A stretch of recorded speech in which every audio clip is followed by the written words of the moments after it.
watching Yes.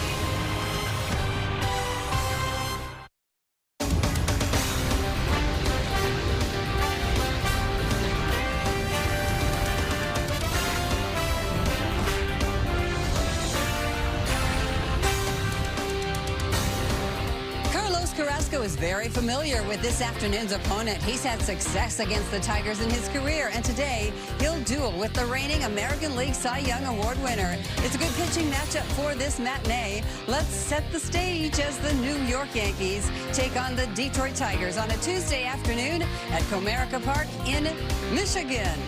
And get ready for more cold temperatures. These games are moved up to afternoon starts because of the expected frigid temperatures, and it looks like a good move. The feels like is just 27 degrees in Detroit. It's good to be in New York. Hello, everybody, and welcome to Yankees batting practice today, presented by Audi. I'm Nancy Newman. We are getting you ready for Game 2 of this 3-game set in Detroit. The mission this afternoon, brave the cold and pick up victory. So with that, let's get right to the starting lineups for today. We begin with the Tigers, who have won 4 straight and 6 of their last 7. It's a 5-game hitting streak for Zach McKinstry, who's batting .400 with a .500 on-base percentage over that stretch. The Yankees held the Tigers to 5 hits yesterday and struck them out 10 times. For the Yankees, Paul Goldschmidt leads off, and he has owned the Tigers in his career. He's batting nearly .370 with 7 home runs and an OPS over 1,100 against them.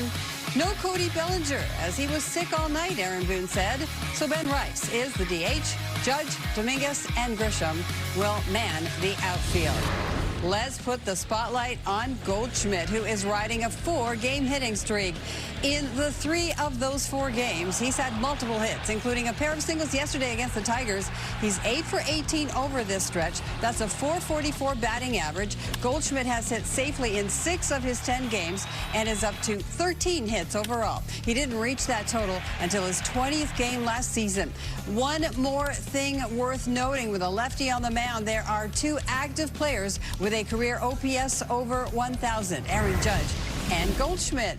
Here are the numbers overall for Goldschmidt. He's knocked in 3 runs, scored 7 times, and is getting on base more than 40% of the time. He's batting .342, and that's good for second among all first basemen in the majors.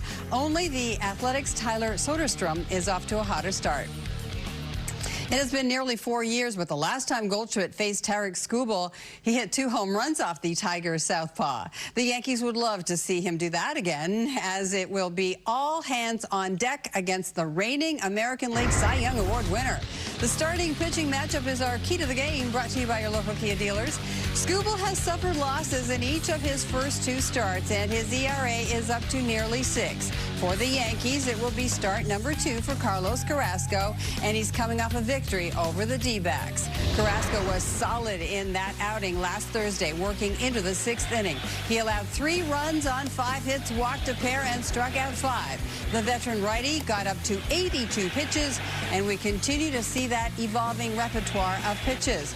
He leaned more heavily on breaking balls and off-speed pitches than he did on fastballs. Considering all of his time spent with Cleveland, Carrasco has faced the Tigers a lot over his career. This will be his 27th start against them, and he's posted a 3.78 ERA. Here's the pitch usage from Carrasco's last start. His slider was his most used pitch, while the combination of his changeup and sinker proved to be very effective. Arizona was just 2 for 13 against those pitches with 4 strikeouts. After the game, he was asked how difficult it was to navigate a lineup like the D-backs. It's kind of a little bit, but you had to find a way, and pretty much that's what we did today. How were you able to do that tonight in your mind? How were you able to get through it?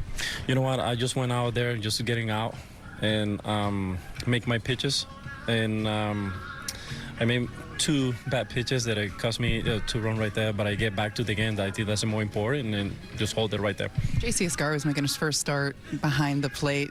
Did you see any nerves from him? How was it like throwing to him? Really, I didn't see anything. Pretty much I was really impressed what we did on the before the game, the scout report and everything. He just followed everything. He was unbelievable back there. Tough first 2 games of this series. Did you feel pressure to kind of be the stopper, make sure you keep this team in the game? You know what? No. I just went out there and just give opportunity and win the game, and that's what we did. They came back. We made 9 runs, and I think that's pretty good. What was your feeling when you came out and there was a standing ovation from the crowd? I hope you heard that. Yes, I heard that. It was really good, and I did the same back to them because they always support. We always had the support from them too. So.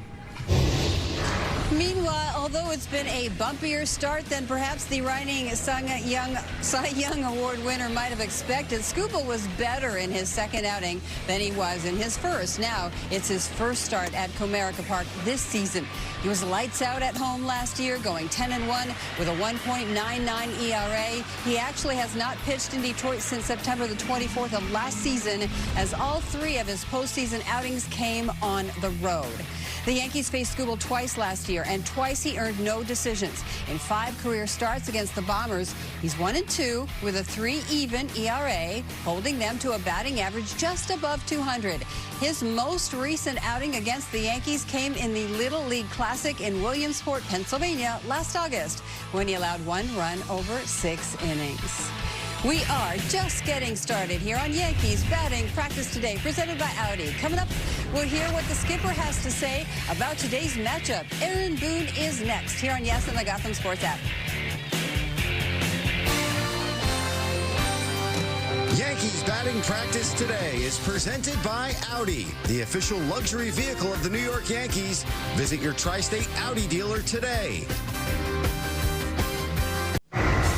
We are back. There's a lefty on the mound for the Tigers today, and the Yankees have been impressive against Southpaws this season. They have the 2nd best slugging percentage in the American League against them. Only the Athletics have been better. It is so good to have you back here with us on Yankees Batting Practice Today, presented by Audi. As we mentioned earlier, Cody Bellinger is not in today's starting lineup against the Tigers. He had missed a couple of games recently because of his back, but in our Toyota Quote of the Day, Skipper Boone fills us in on why Bellinger is down today. Food poisoning, we think. He's been throwing up all night, hopefully feeling a little bit better now, and we'll see if we can get him going, make him somehow available, as the game goes. Bit of a rough run for him lately. Yeah, a little bit. I got a smile out of him in there, back there, laying down. So we'll see how he's doing as the day unfolds. Got a tough matchup on the other side. Tarik Skubal going. Just what's the biggest key in trying to get to Skubal? Ooh, I mean, you got to take advantage of those small cracks you get. Whether it's a pitch in the heart of the plate, if you can pressure him, taking advantage of opportunities, because there are not going to be many of them with a guy like him. So just got to take advantage of every little opportunity and make it as difficult as you can for him. Reigning Cy Young Award winner, I know he has 2 losses to start the year, but just what makes him so tough? Delivery's deceptive, so there's that to start with, and then it's elite pitches. He's going to be mid-upper 90s with the fastball, really outstanding changeup, and a good breaking ball. So he's got everything to he's won that Cy Young for a reason, and I think having 3 outstanding pitches plus that deceptive delivery it makes him hard to kind of get that beat on him. Any other guys dealing with the food poisoning? No. Not to my knowledge. Do we know what gave it to him? Do you know what he ate? I think he had some wings, maybe. Oh, yeah. Here? No. What were the reports you got on Ian Hamilton during his rehab time? How is this stuff looking at this point? The stuff's been good. Thought he was good. Really I think he threw 2 in games with us in spring training. I thought he looked pretty good. More live BPs, which were good. His last rehab outing wasn't great, but stuff seems to be in line. He's healthy, ready to go. Any restrictions on him, or just pretty much business as usual? Yeah, I mean, we'll probably protect him a little bit early, as far as back-to-backs go and things like that, but feel like he's in a good spot. When is Clark coming again? What's today? The 10th. I think he's, what's that? Today's the 8th? Yeah. So Thursday. Yeah. You guys decided where to We have. I don't know if it's Somerset or Scranton. Run by Blake out there and ask him. Eric, what do you like about Goldschmidt leading off? Just against lefties, it's the way I've gone, and even some righties that are kind of reversed. But just to create a little bit of balance in our lineup, we're pretty left-handed, so it gets him that extra at bat potentially against a lefty as opposed to two of our lefties necessarily. So he's done a great job there. Really, whoever I've led off has seemed to really done a really nice job kind of setting the tone for us, whether it's been Goldie, Rice has been excellent up there, and Austin too. So, for having probably as big an unknown as anything going into spring training, I feel like early going here, guys have done a good job in that spot, Goldie being one of them. Whether it's about the damage he's been doing in the batter's box, he already has 4 home runs and 3 doubles, or it's about what he continues to do in the field. Anthony Volpe has been a star for the Yankees in the early going. In this, his 3rd major league season, the young shortstop is making big impact as a leader as well. Me, take one. Hits it to right field. It's on the track. Looking up. It's gone. Oh, my goodness. Up the middle of the bat, Anthony Volpe muscles one out. Anthony Volpe, I think, is one of the youngest leader that I ever met in my life. Feels like the type of guy that got you every time. One of the game's premier defenders at shortstop. One of the premium positions on the field, and he's as good as it gets there. Oh, what a play by Volpe. Wow. That's a base hit away from Dunn. I think that's the first sparkler of the year. Right? That's a sparkler for sure. He's going to take a major step offensively while continuing to be one of the game's great defenders. High fly ball, left field, track, wall, see ya. The bat worked. A 3-run home run. Oh, Anthony Volpe, he went to right field the other day, left field today. Again, you just hope, if you're Aaron Boone, that some of your younger players get off to great starts to set up for a really, really solid year.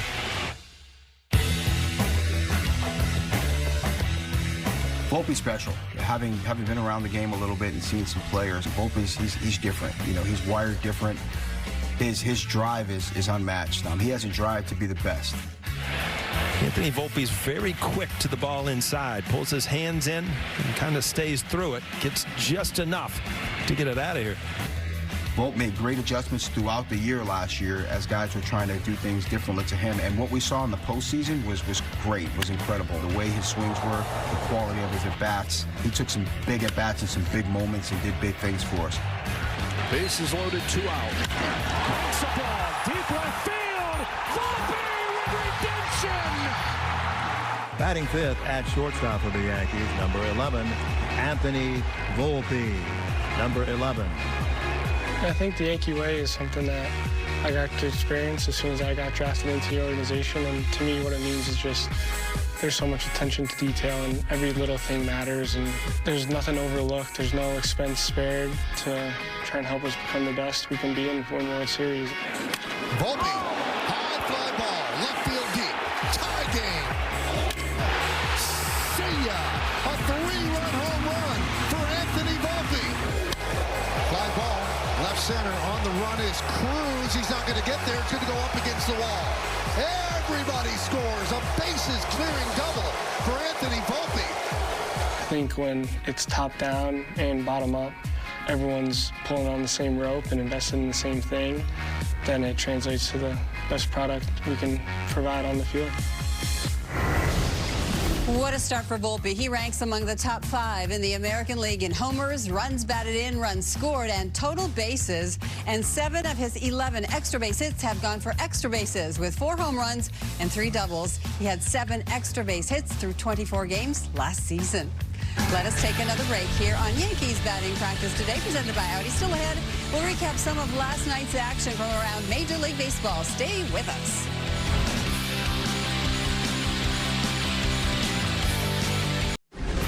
We're back. News and notes. Zach Eflin, the Orioles opening day starter, left last night's game after 6 innings with shoulder fatigue. He had thrown 73 pitches. Elsewhere, Twins manager Rocco Baldelli was ejected for arguing a pitch timer violation. And a freak injury for the Astros to tell you about. Spencer Arrighetti suffered a broken thumb on his pitching hand when he was hit by a line drive during batting practice. We do thank you for being with us on Yankees batting practice today, presented by Audi.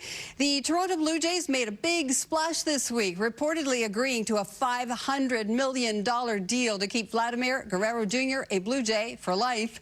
And last night, Vladdy and the Jays were at Fenway to face the Red Sox. We've got some highlights. Top 3, Toronto up. George Springer facing Richard Fitz with a runner on third.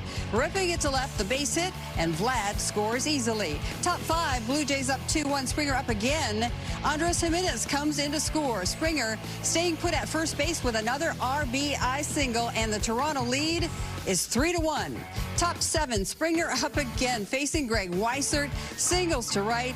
Abreu cannot transfer the ball cleanly. That allows Jimenez to score easily. Springer again at first. 4-1 Blue Jays. They go on to take it. The Blue Jays win this American League East clash and move to 6-5. Jose Barrios picks up his first win of the season, while George Springer finishes 4 for 4 with 3 runs batted in. For the Red Sox, Jarren Duran had a couple of doubles. How about the Dodgers and the Nationals? Top 3 here. Shohei Ohtani facing Mackenzie Gore. It's a 2-run shot. His 4th of the year. Game tied at 2, bottom 3, with a runner on third for Nathaniel Lowe. He rips this Dustin May 4-seamer for the single. Luis Garcia Jr. scores easily. Washington has a 3-2 lead. Bottom 7, same score. James Wood facing Anthony Fonda. With a man on second, Wood drives it deep to left center. Gone. 2-run home run, his 2nd of the year. Nationals up 3, and they hang on.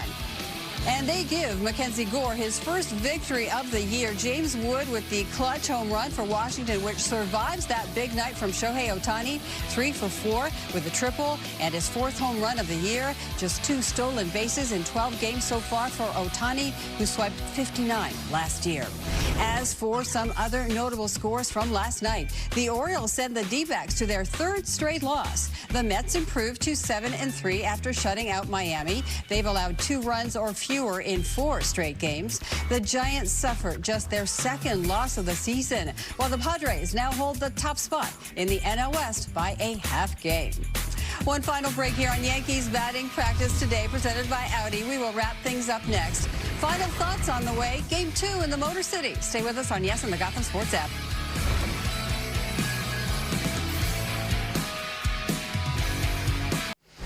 Welcome back. Today's in Einstein, the official hospital of the New York Yankees. Ian Hamilton is back. He joins the Yankees bullpen for the first time this season after a viral illness interrupted his spring training ramp-up. To make room, Adam Ottavino was designated for assignment. There's no question reigning Cy Young Award winner Tarik Skubal is a difficult matchup, but that has not stopped Aaron Judge. The reigning American League MVP has 2 doubles and 2 home runs off the Tigers lefty over his career. And the captain has been launching home runs all season. Tough against opponents. So he's due. Judge is tied for the Major League lead in home runs with 6, and his 18 RBIs are the most in baseball. In fact, he drove in the Yankees' only run yesterday. And we mentioned the success against Skubal. Judge has done well against the Tigers, period. He has a career batting average just over 300 against them, with 9 home runs, 24 RBIs in 40 games. And there's a round number alert. His next walk will be the 700th of his career. As the captain goes, so do the Yankees. Judge is batting .440 in wins this season, and every time he's homered, the Bombers have come away with a victory. 17 of his RBIs have come in wins, and his OPS is nearly 1,300. It'll be Ben Rice batting right ahead of Judge this afternoon, and the sophomore slugger reached base 3 more times yesterday. It's early, but Rice ranks among the top 10 in the American League in batting average, on-base percentage, and slugging percentage. Other things to watch out for: the Yankees bullpen has not allowed an earned run over the last 15 1/3 innings. Jazz Chisholm Jr. is the first Yankee all-time with 4 home runs and 4 steals through the first 10 games of a season. For the Tigers, Skubal became the 5th Tigers pitcher to win the Cy Young Award. And although he was 0 for 4 with 3 strikeouts yesterday, it has been a good start for Riley Green.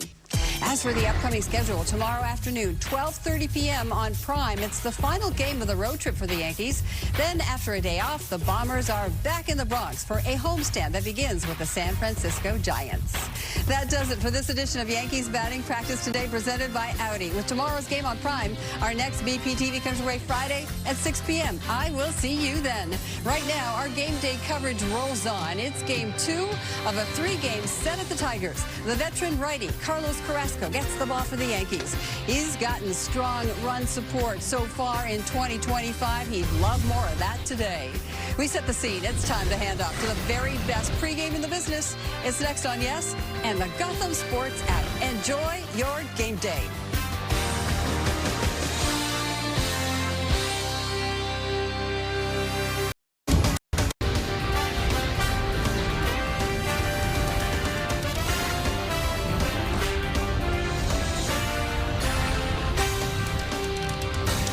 Well, this has been the opposite of a warm welcome in Detroit. The cold spell continues. The feels like temperature just 27 degrees. The forecast calls for possible flurries, but a definite matchup against the reigning Cy Young winner. It is the New York Yankees taking on the Detroit Tigers on a Tuesday afternoon at Comerica Park in the Motor City. Hope you're having a great day. Welcome to the FanDuel Yankees pregame. Bob Lorenz and Jack Curry with you. It's great to have you with us. Yankees looking to make it a great day by getting back into the win column. But, Jack, it's also a challenging day because they're facing the American League reigning Cy Young Award winner in Tarek Skubal. So let's get your Hyundai opening comment. It's an immense challenge when the Yankees look out there on the mound and see Skubal and his selection of pitches. They know they are facing a pitcher who is tougher than the rest. As you said, Bob, reigning Cy Young Award winner. But the Yankee offense could say, hold on, we've been tougher than the rest this year as well. They lead the major leagues in home runs.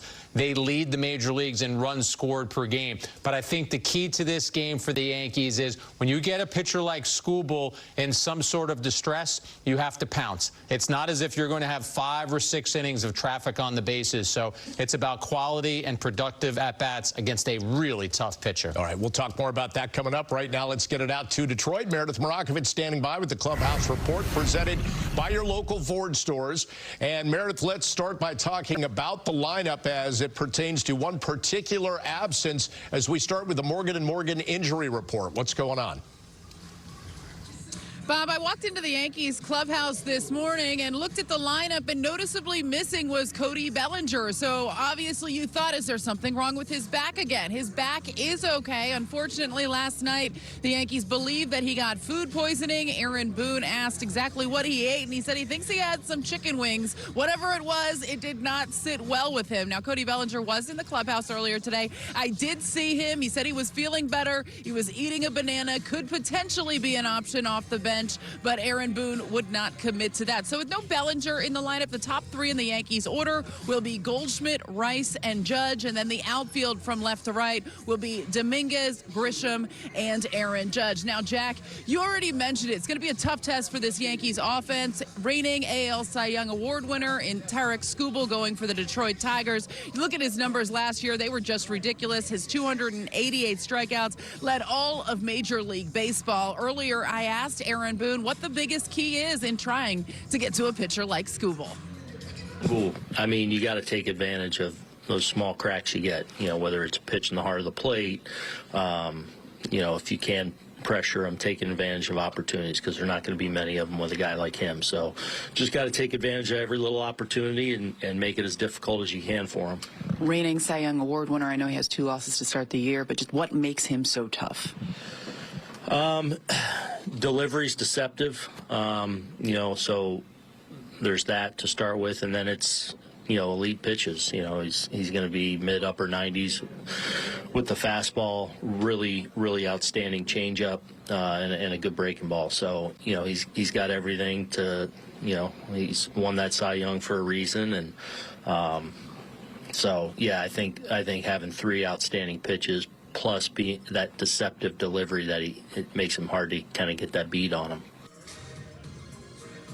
And Skubal has allowed 2 earned runs or fewer the last 4 times he has faced the Yankees. Also noteworthy when it comes to the lineup, Peraza is in there at third base. They also get another arm back in that bullpen, Ian Hamilton. It was officially added to the roster, so he and his Slambio are back. Since Hamilton joined the team back in 2023, opposing hitters batting just 191 against that pitch. To get him on the roster, Adam Ottavino was designated for assignment. And noteworthy, Clark Schmidt is supposed to make his next and final rehab start on Thursday. Aaron Boone still not sure where he is going to be making it, but after that, some decisions are going to need to be made when it comes to that Yankees rotation. Now, Bob, I heard you mention it in the open. It feels like it's about 20 some odd degrees out here right now. With the sun out, it's actually not terrible, but this is code number 5 of the road trip, in case you were counting. We always keep count. Yeah, there's no doubt. We have a tally board here at the studio. Meredith, thank you. Look forward to seeing you in just a little bit with Michael and with Flash. Now, all season long here on Yes, we want to invite you viewers to show us the different ways you support the Bronx Bombers. Use the QR code on screen with the hashtag Toyota Pinstripe Pride and post pictures to social media that reflect your love for the Yankees. We might spotlight you in a future game. Pinstripe Pride is brought to you by Toyota, the official hybrid vehicles of the Yankees. Well, time for our first break on the FanDuel Yankees pregame. Coming up, we're going to break down this matchup against Tarek Skubal. How should the Yankees attack the Cy Young winner? We're going to talk about it next on Yes and the Gotham Sports app.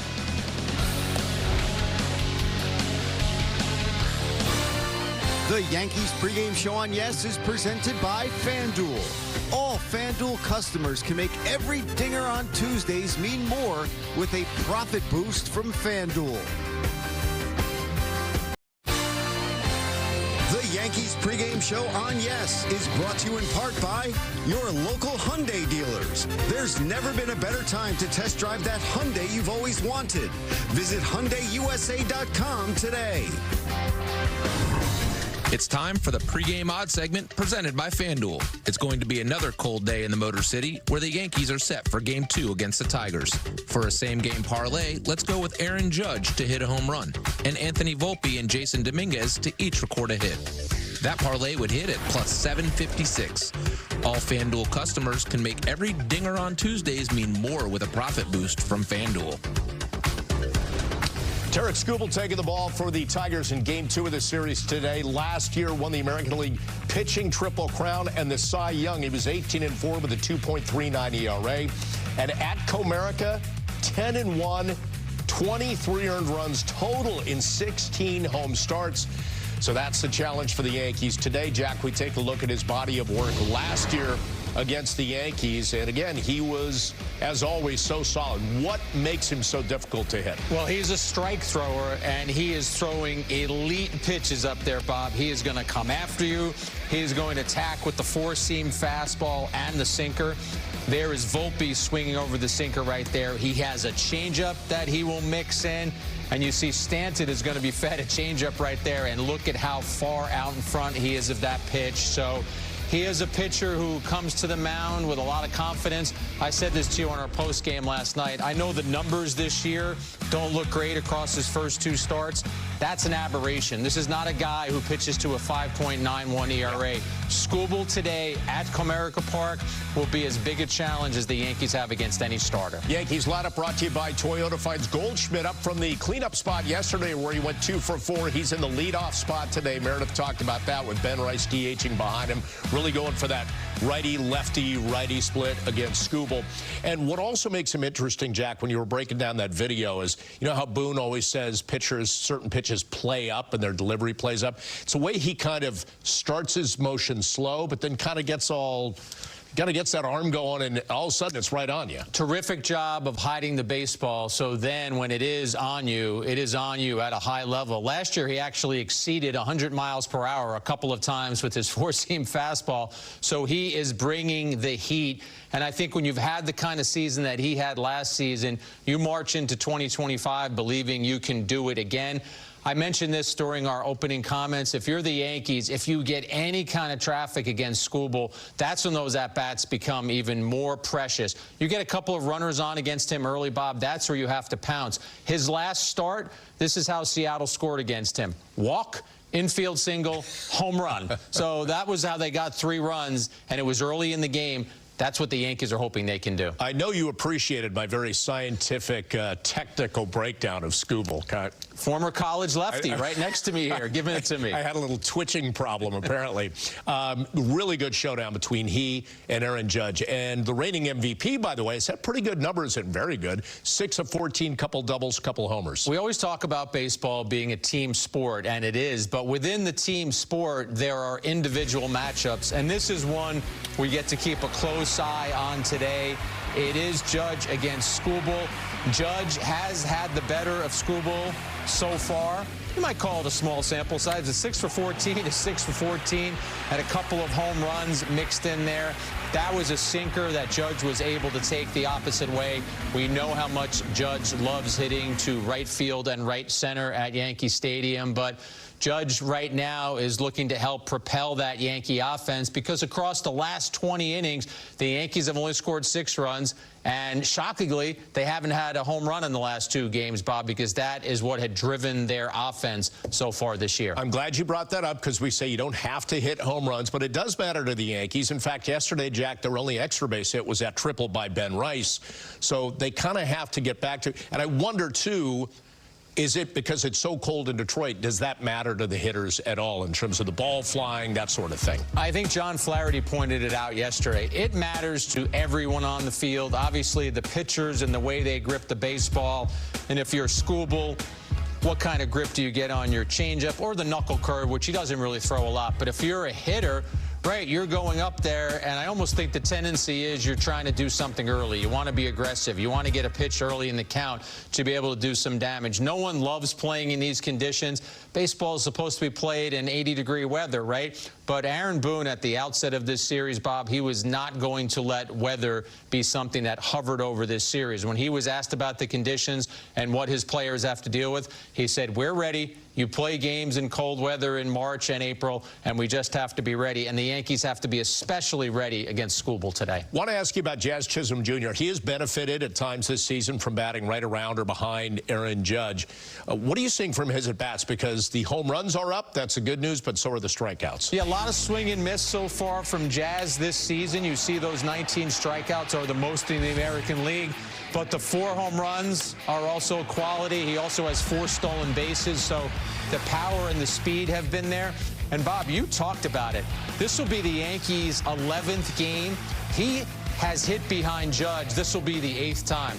So that is an extremely important part in the Yankee lineup.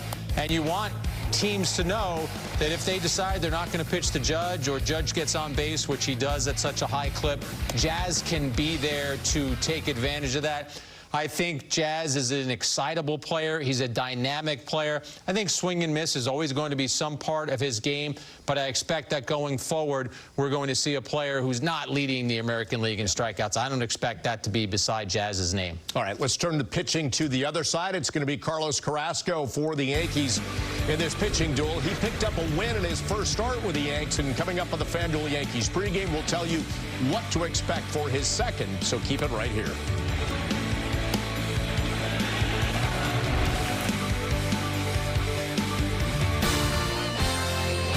The Yankees pregame show on Yes is brought to you in part by Cadillac. Spring is the season for new beginnings, and it's the best time to get behind the wheel of a sophisticated new Cadillac SUV. Visit your Tri-State Cadillac dealer today. The Yankees pregame show on Yes is brought to you in part by Morgan & Morgan, America's largest injury law firm. Injured? Visit forthepeople.com. Hey Yankees fans, I'm News 12 meteorologist Hope Asalka with your game day forecast, and the Yankees are away in Detroit. Here's how it's looking at first pitch. We're not experiencing those gusty winds like yesterday, but the clouds will dominate. You have a chilly breeze, temperatures in the upper 30s. It's still cold and dry by the 7th inning, and by the end of the game, you definitely want to bundle up. Those temperatures dipping into the low 30s. So what's your moodcast? How does this weather make you feel? Let us know at News 12 The Bronx. Enjoy the game. Back to you. Thank you, Hope. Here is the Tigers lineup courtesy of Toyota. Yesterday, they had just 5 hits. Not a lot of history against Carlos Carrasco. Javier Baez has gone 3 for 7 with a home run against him. Meantime, Zach McKinstry, during his 5-game hitting streak, a .400 average, an RBI, and 3 runs scored. So let's talk about Carlos Carrasco. Second start coming up. First one probably exceeded expectations a little. Pitched into the 6th, allowed just 5 hits and a run. Also struck out 5 along the way, and I think there are Ks in this Tigers lineup, right? They had 10 yesterday. Yeah, and there are Ks in that Carrasco arm, Bob. We saw that in spring training. He averaged about a strikeout per inning in spring training. He had that swing and miss stuff. Manager Aaron Boone talked about it a lot. He will feature a slider, a sinker, a changeup, and a 4-seam fastball. And I think you're right. I said it after you and I covered that game. If he could pitch into the 6th inning and allow 3 runs, the Yankees would take that start every time. He's shown that he's a savvy veteran pitcher. I think he reads bats. He sees what hitters are trying to do to him. This was a great story in spring training, but we talked about both he and J.C. Escarra.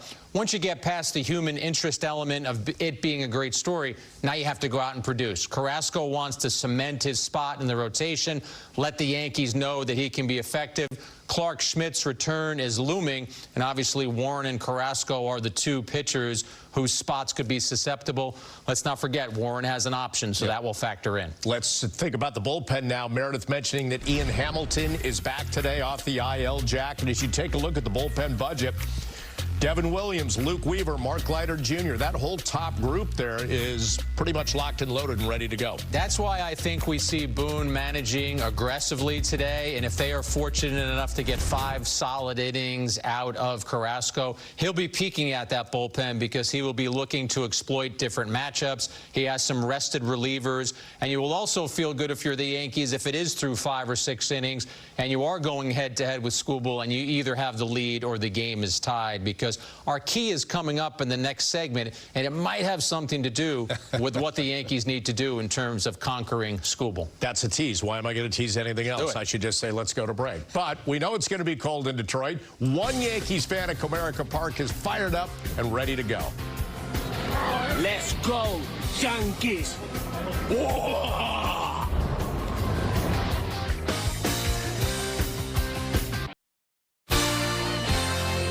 The Yankees pregame show on Yes is brought to you in part by your local tri-state Genesis retailers. Learn more at genesis.com.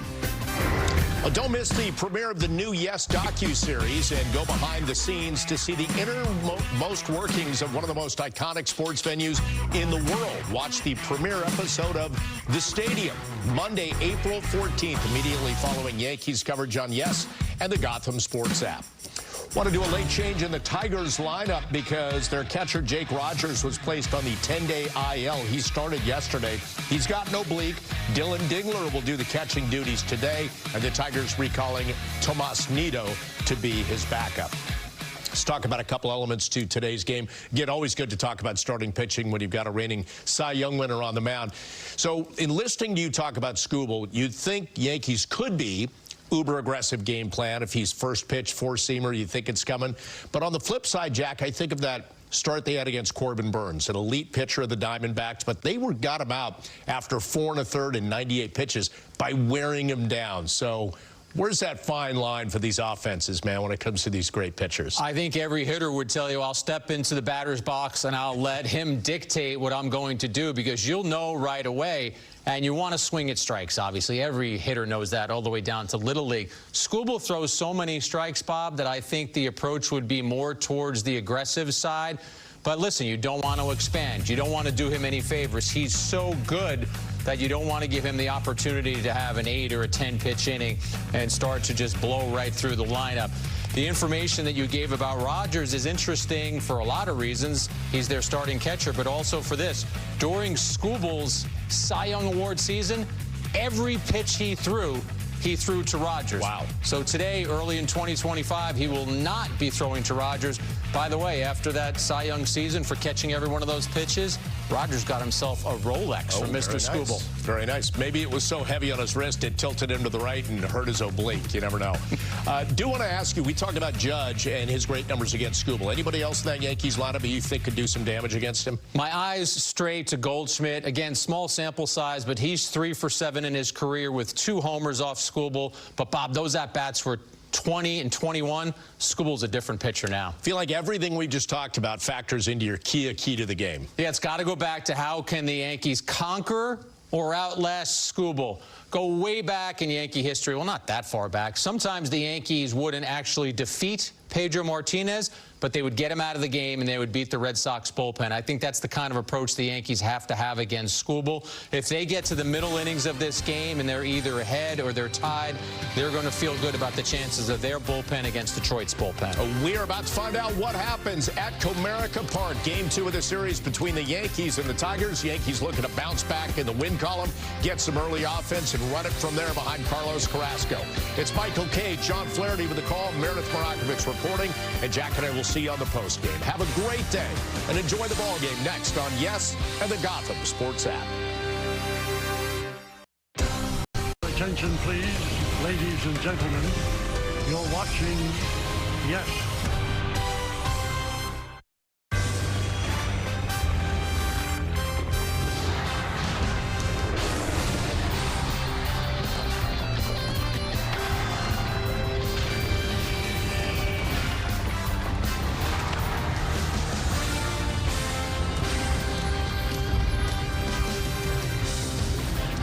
Well, the Tigers had their engines revving at the Motor City yesterday. Big 3-run home run started it off. They flashed some leather as well with great defense. And at the end, they were the team shaking hands after a victory.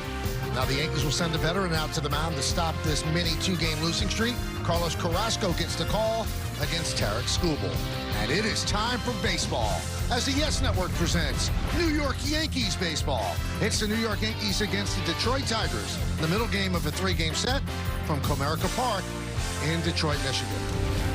Hi, everybody, and welcome to Yankees baseball. Along with John Flaherty, I'm Michael K. The Yankees will turn to Carlos Carrasco, the veteran right-hander. His first start with the Yankees, he pitched pretty well. He's looking to make it 2 in a row. Yeah, and he picked up his first win as a New York Yankee against the Arizona Diamondbacks. A veteran right-hander won a job in spring training, showing the Yankees he has some swing and miss stuff at the end of his career. Good moving fastball, good slider. Picked up 5 strikeouts against the Arizona Diamondbacks. Looking to pick the Yankees up this afternoon. These are the numbers from that game. 5 1/3, 5 hits, 3 runs, 2 walks, 5 strikeouts. He threw 82 pitches. Yankee offense has its work cut out for it. Why? Because Tarik Skubal's on the mound for the Tigers. He's lost his first 2 starts of the year, but last year he was almost unhittable. Yeah, and it's a combination, Michael, of a deceptive delivery and outstanding stuff. When you watch Tarik Skubal pitch, you'll see the delivery. It's a little unorthodox, and he's got an electric fastball up in the zone.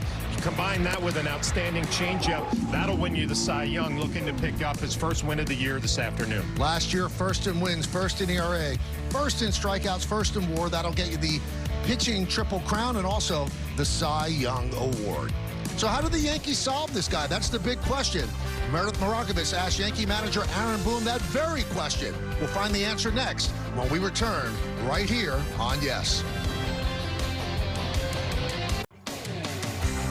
Ball on Yes, Game 2 of the 3-game series between the Yankees and the Tigers coming your way in just a few minutes. Hey everyone, I'm Meredith Morakovich. The Yankees offense could have their work cut out for them this afternoon. They will face the reigning AL Cy Young Award winner in Tarik Skubal. Earlier today, I asked Aaron Boone what the biggest key is for this Yankees offense in trying to get to Detroit's ace. I mean, you got to take advantage of those small cracks you get, you know, whether it's a pitch in the heart of the plate, you know, if you can pressure them, taking advantage of opportunities, because there are not going to be many of them with a guy like him. So just got to take advantage of every little opportunity and make it as difficult as you can for him. Reigning Cy Young Award winner, I know he has 2 losses to start the year, but just what makes him so tough? delivery's deceptive, so there's that to start with, and then it's, elite pitches. He's going to be mid-upper 90s with the fastball, really, really outstanding changeup, and a good breaking ball. So, he's got everything to, he's won that Cy Young for a reason, and so, yeah, I think having 3 outstanding pitches plus that deceptive delivery it makes him hard to kind of get that beat on him. Skubal does have back-to-back losses to start the season. That is just 2 away from his entire total of 2024. Plenty more to come here on the S Network. When we get back, Michael Kay will be joined by John Flaherty. First pitch coming your way after the break. Yankees baseball on Yes is brought to you in part by Bet365. Whatever the moment, it's never ordinary at Bet365. By Montefiore Einstein, the official hospital of the New York Yankees. And by Hyundai, with a brand new Hyundai, there's joy in every journey. Obviously, cold weather here in Detroit. Be a bit of a sparse crowd. Supposed to be a 7 o'clock start or thereabouts, but they moved it to 1 o'clock to avoid the harshest weather. The last I looked, it was in the 30s, but obviously it feels a little bit colder on the field, although today there's sun. There was no sun yesterday at all. Very overcast and gloomy. So I think it'll be a little bit more bearable for the players, John. Yeah, not as brutal as yesterday, but still not the optimal conditions with the cold and a little bit of breeze again blowing out to left center field. All right, so the Tigers take the field. Tarek Skubal about to begin his warm-ups. And we'll take a look at the Yankees starting lineup. The first baseman, Paul Goldschmidt, leads off. Then it's Ben Rice, the DH. Aaron Judge in right, Jazz Chisholm at second. Anthony Volpe, the shortstop, batting 5th. Batting 6th, the catcher, Austin Wells. Jason Dominguez in left field will bat 7th. Batting 8th and playing center field, Trent Grisham. Oswald Peraza at third base will bat 9th. Cody Bellinger out of the lineup. They think he's had a bout of food poisoning after eating some bad wings last night. Yeah, you would expect this to be a tough matchup for the Yankees facing the left-hander Tarek Skubal. He's had 2 starts. He has not won his first game of the year yet, and the ERA elevated at 5.91. Let's check out our Nissan Pitchers scouting report. He won the Cy Young last year, and how did he do it? He won the pitching triple crown. 18 wins, 2.39 ERA, 228 strikeouts, and he predominantly does it with a fastball changeup combination. He will throw a slider, he will throw a sinker, but it's pretty much fastball change. Here's the defense. It's Carpenter in left, Green in center, and McKinstry over in right. In the infield, you've got Javi Baez, Trey Sweeney, Colt Keith, Spencer Torkelson, that's third to first. Dylan Dingler behind the plate, Justin Henry Malloy, the DH. Dingler is catching Skubal, and that's something that we should note because Jake Rogers caught every single pitch of the Cy Young season. Time for the keys to the game, brought to you by your local Kia dealers. Well, the last 2 games, the Yankees have not hit a long ball, and they've lost both of those games. And a great matchup today with the Cy Young Award winner Skubal against the MVP Aaron Judge. Judge with good numbers, 429, 2 home runs in 14 at-bats. And the Yankees got a bullpen arm back today. Ian Hamilton activated off the IL. All right, so Skubal is ready. Goldschmidt is ready. And let's do it here in Detroit. First pitch swung on a miss. And we're underway. 98 miles an hour by Skubal. Yeah, you always wonder about a pitcher in the cold weather, how his fastball is going to jump out of his hand. Well, that gets your attention. 98 first pitch. And that's a base hit to center field for Goldschmidt, who continues to hit well at the beginning of the season. Now has 14 hits on the year. And a lifetime against Skubal, he's now 4 for 8 with 2 home runs. Game time weather presented by Bigelow, the official hot tea of the Yankees. 38 degrees, feels like 41. No chance of rain, humidity 30%. The wind out of the northwest at 9 miles per hour. Feels like 41, no big deal. I guess not. Beautiful day. Ben Rice takes inside.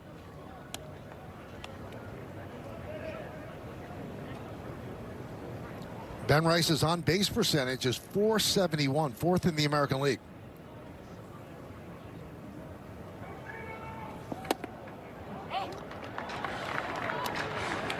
Well, Ben Rice getting the chance to play today, a day game after an afternoon start against a tough left-hander in Tarek Skubal. Left on left. And that one's up the middle, a base hit for Rice. Goldschmidt goes to second. So first and second, nobody out for the Yankees here in the first inning. Well, we've seen 98 miles an hour from Skubal. We've seen 97, but both Yankee hitters, Goldschmidt and Ben Rice, right on time against the fastball. A couple of hard hit balls right back up the middle. And Aaron Boone told Meredith Marakovitz before the game, you got to take advantage of the opportunities when they present themselves. Well, they presented themselves here in the first. Here's Aaron Judge. 1-0. Judge ready to hit another round number. He has 699 career walks coming into this game. And he's on his way, halfway there, 2-0. Judge has decent numbers, really good numbers against Skubal. 6 for 14 with 2 home runs.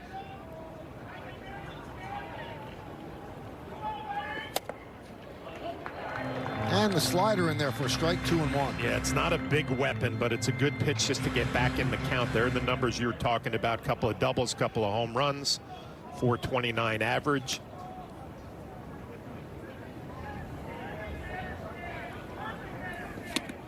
Two and two. Change up there. Skubal was almost unbeatable at Comerica last year. 10-1, 1.99 and 16 starts. Well, every starting pitcher would love to get to a lineup with his not showing his best pitches, but here in trouble, Skubal in the first. Got to go to that changeup against Aaron Judge.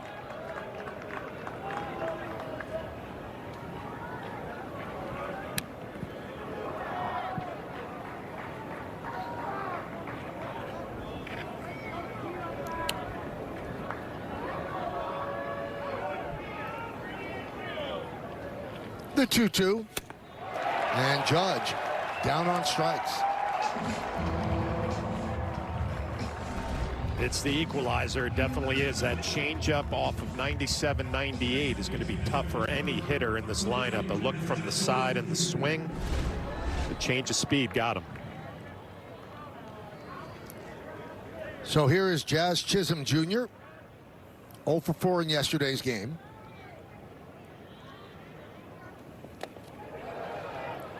And he checks the swing. The home plate umpire, Shane Livensparger, and he's in his 9th big league season. Considered hitter-friendly, calls fewer inside strikes on righties and fewer low strikes on lefties.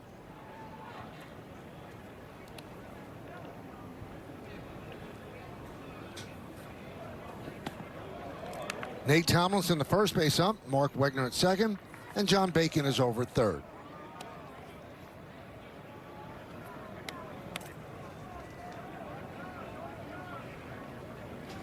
When Skubal pitched last year, the Tigers as a team 21-10.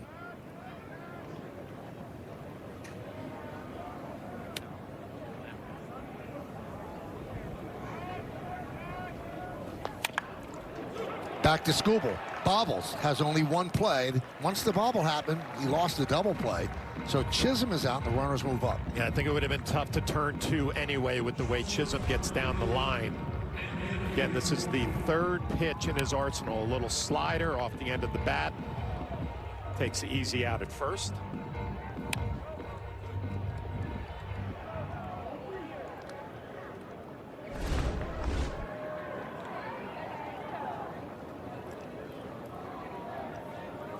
Here's Anthony Volpe.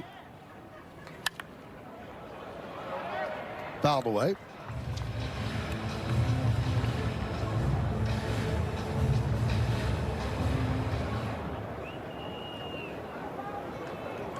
Goldschmidt at third, Rice is at second. Just underway here in Detroit.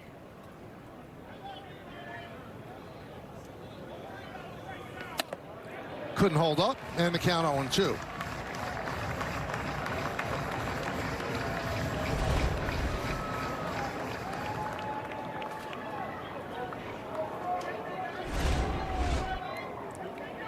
Volpe crowding the plate. And the 0-2. Fouled away.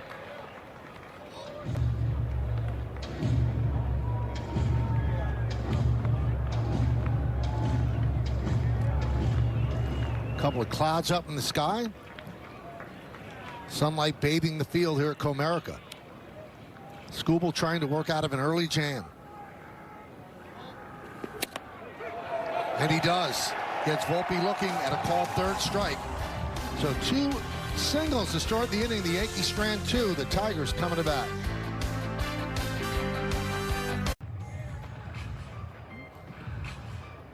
Top of the inning against Skubal. Now Carlos Carrasco takes the mound. He's going to face this starting lineup. Justin Henry Malloy, the DH, leads off. Then Kerry Carpenter in left. Riley Green in center. Spencer Torkelson is the first baseman cleaning up. Cole Keith at second. Zach McKinstry in right. Batting 7th, the catcher Dylan Dingler. Trey Sweeney, the shortstop, will bat 8th. And batting 9th and playing third base today, Javi Baez. Jake Rogers scratched from the lineup and placed on the 10-day IL with a left oblique problem. Well, that lineup for the Tigers, they're going to go to work against the veteran Carlos Carrasco, finishing up his warm-up tosses. It'll be his 3rd game of the year, 1-0 record, 7.36 ERA. Let's check out our Nissan pitcher scouting report. That first win for him was his first Yankee win, 5 1/3, 3 runs against Arizona. And this is a familiar opponent, the Tigers are. He has pitched against the Tigers 32 games in his big league career, and his first appearance in the big leagues was against the Tigers. And he does it differently now. It's all about location and movement. Used to be more of a power arm, but now he gets it done pitching to the corners. Here's Malloy to start it off against Carrasco. The veteran right-hander deals, and a strike. So this is his 27th career start against Detroit. He's 12-10, 3.78 in his career.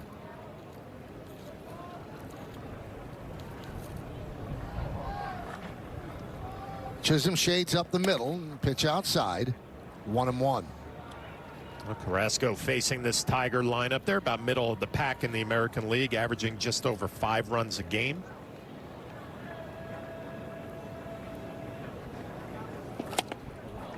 1-2. Well, the Tigers started the season by getting swept by the Dodgers, but they have rebounded nicely. They are in the middle of a 4-game winning streak. They're 6-4, same record as the Yanks. 2-2. Well, Carlos Carrasco used to be a mid-90s to upper 90s fastball with really good sink on it. It was a sinker slider guy. That was a tough matchup for a right-handed hitter. Now it's a lot of sliders and not as much velo as he used to have. Now the Tigers went down in order yesterday as Malloy goes down looking. He can't believe it. He didn't know that was called a third strike. Yankees tossing the ball around the infield. Well, it was a very late call, but obviously the home plate umpire said something that Austin Wells could hear, because Austin Wells right away said, okay, we just got the called strike, flipped it down to first base, but the call was late. I mean, does Libbins-Barger have any intent to raise his hand for a strike? Again, look at the timing here. There's the strike, probably said something, and then here comes the punch out.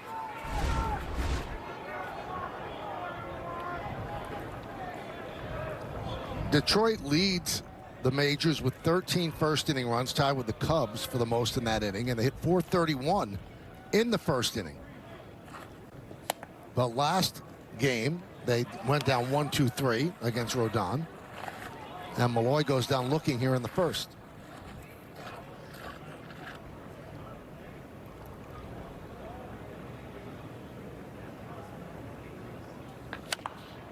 Carpenter, a much better hitter against right-handed pitching, hitting .301 since last season. Against lefties, 108.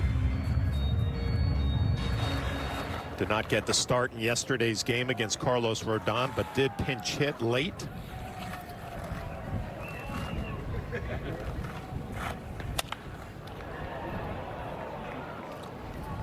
Take a look at the Yankees defensively. Dominguez, Grisham, and Judge in the outfield left to right. Third to first, Peraza, Volpe, Chisholm, and Goldschmidt. Wells behind the plate. Rice to DH. Carrasco is on the mound.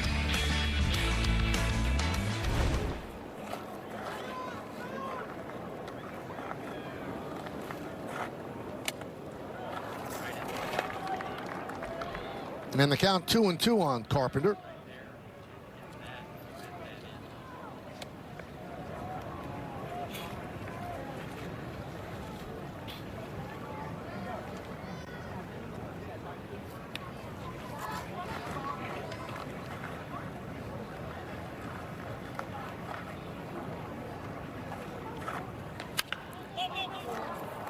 Popped up.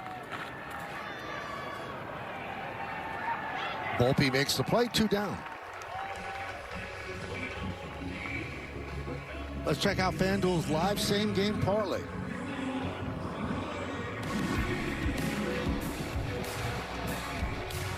Carrasco already has a strikeout. And he's recorded 2 outs here in the first inning. Now it's Riley Green's turn.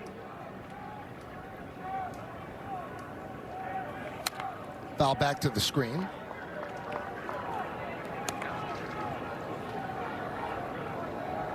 Green coming off an All-Star game appearance last year, his first one. He's 24 years old.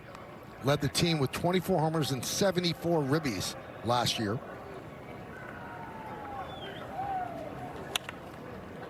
Fouled away.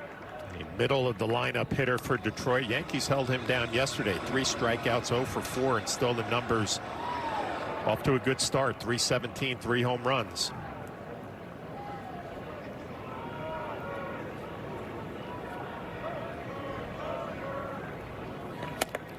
Swing and a miss. Riley Green down on strikes. 2 strikeouts for Carrasco. We go to the second. 0-0. On StatCast 3D by Google Cloud. Well, I told you already about the fastball changeup combo. He also throws a sinker, a slider, and an occasional knuckle curve, but about 97 with the heater, 87 with the changeup. And a strike to Wells.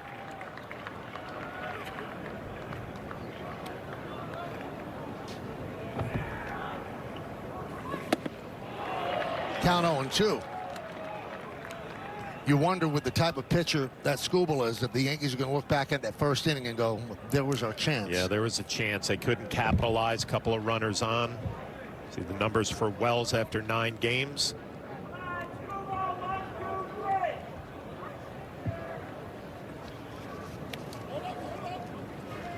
Catchers are tough, John. So, early in the morning, it was still, probably in the 20s, low 30s, and Wells was out in shorts, standing on the field. Just gonna wake up a little bit. Yep.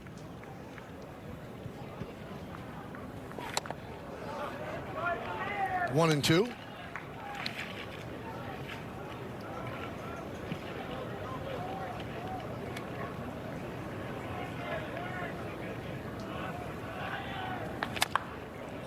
Grounded foul. You wouldn't look at Skubal and say he's a matchup nightmare for a left-handed hitter in Austin Wells. I mean, the slider is decent, but it's really the changeup that's a tough pitch for a left-handed hitter when you're not used to seeing it. You didn't see that right by him.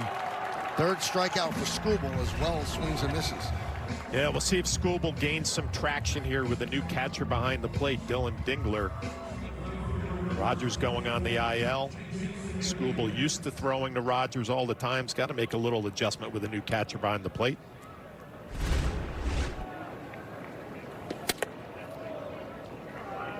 Dominguez takes a ball, 1-0.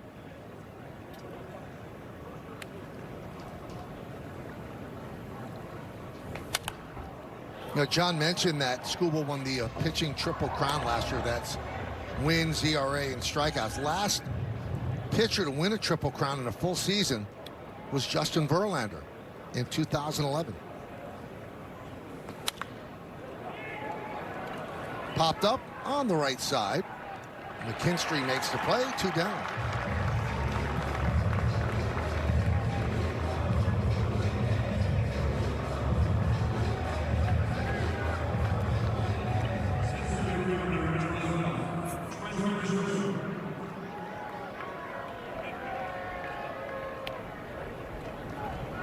Here's Trent Grisham. They can't get him out of the lineup. 9 for his last 20. Last 5 games, he has a .500 on-base percentage. Would have been interesting to see if Bellinger didn't have the bout of food poisoning, how they would have fit Grisham into this. Maybe they do sit him against Skubal. Yeah, they might have opted for that, but, this is a great luxury for Aaron Boone to have when you have a hitter who's been so hot coming out of spring training. But if you have one of your regulars down, he just fits right in.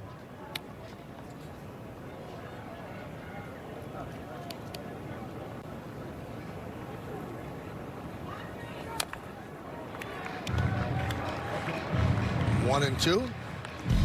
So this is the Montefiore Einstein injury report. Montefiore Einstein, the official hospital of the New York Yankees, out of the lineup today with food poisoning. Missed Friday and Saturday's games in Pittsburgh with a stiff back. This time it was bad chicken wings that got him ill. That's the only thing they think that it could be. Swing and a miss.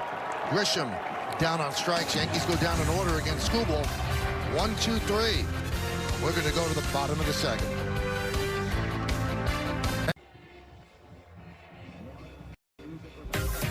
Well, it's time for Pinstripe Pride, brought to you by Toyota, the official hybrid vehicles of the Yankees. And today's picture is of Ben, who recently enjoyed his first Yankees game at the stadium.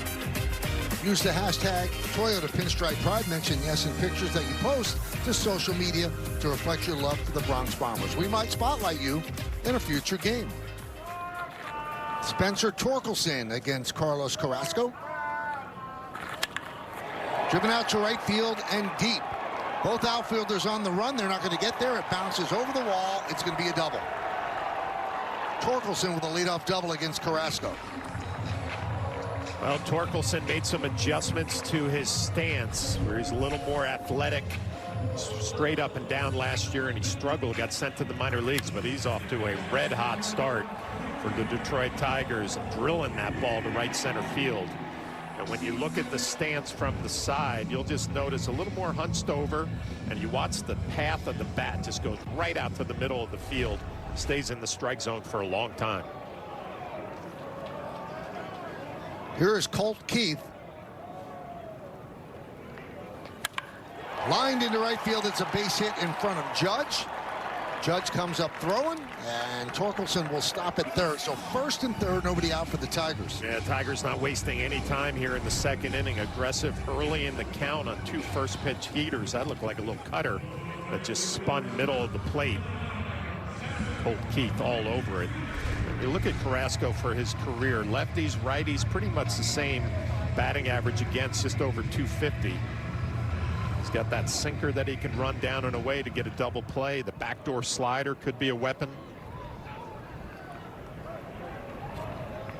Here is Zach McKinstry. Yankees play back for the double play. Pitch upstairs. Bluff there at first base by Keith.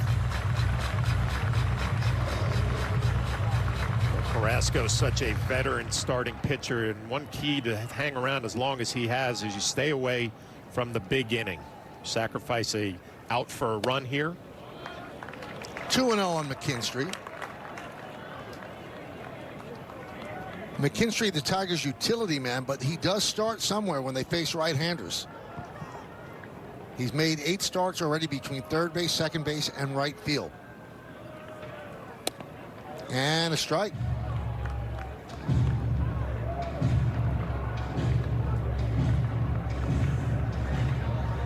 There's Dylan Dingler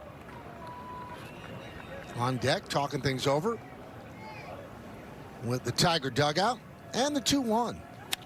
High drive into right field, going back. Judd still back. He's going to reach up and make the catch. Tagging is Torkelson. He'll score easily. Heading back to first is Keith. And McKinstry with an RBI, sac fly, and it's 1-0 Tigers. Yeah, Tigers on the board. Nice play by Aaron Judge. Good route getting to that fly ball. Sac fly RBI, but like I mentioned, the veteran Carrasco will take that. Sacrifice the run for an out. Now you go back to work. Try to get yourself back in the dugout here with 1 run on the board. So here is Dingler.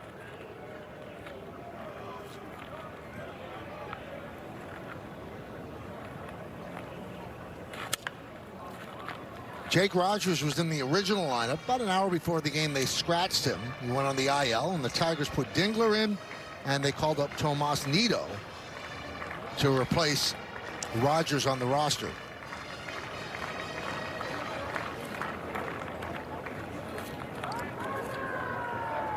This is the first time that Skubal's throwing to someone other than Rogers since September 3rd, 2023, when the catcher was Carson Kelly. We mentioned Rogers caught every pitch of the Cy Young season, and because of that, Skubal got him a Rolex as a thank you.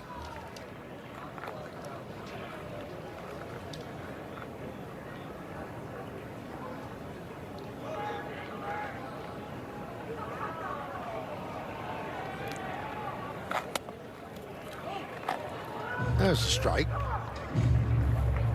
Well, you mentioned the first time that Dingler is catching Skubal, but he's got plenty of playing time early on. This is his 20th bat of the year, batting average over 300.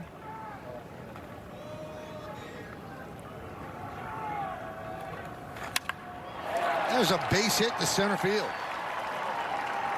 Grisham will get the ball in. Moving to second is Keith. A nice swing by Dingler and an off-speed pitch, a slider. And again, you look for the location. It's pretty much middle up. Dingler takes advantage of that, drilling it right back middle of the field.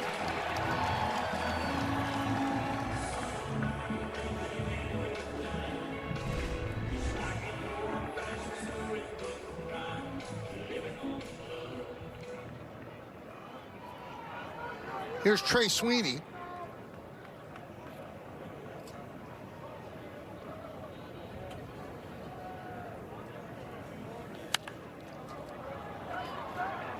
Fouled away on the left side.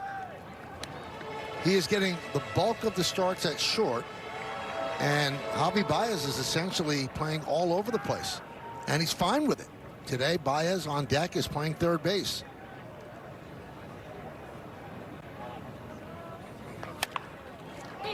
Right there to Carrasco. There's one. On to first, it's a double play as Sweeney bangs into a double play to get out of the inning for Carrasco, but the Tigers score one.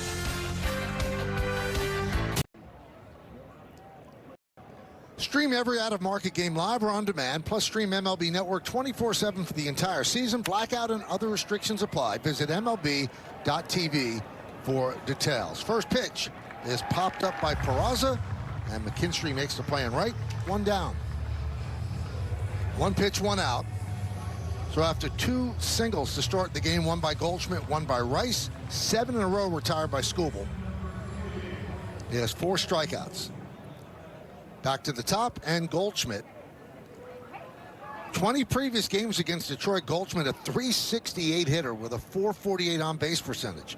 7 home runs and 11 ribbies. That's in 20 games. Well, there's a veteran hitter taking a strike after Peraza swung at the first pitch.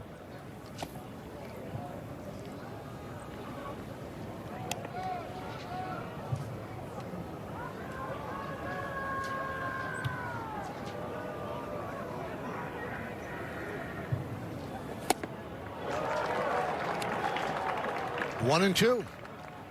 OPS leaders against lefty pitching. 2 Yankees at the top. Judge first, Goldschmidt second. Leaders brought to you by your local Tri-State Genesis retailers.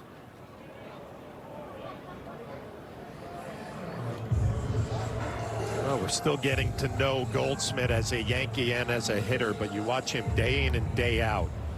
This gives you a big league at bat, behind in the count 1 and 2 here. I'm sure trying to send something the other way.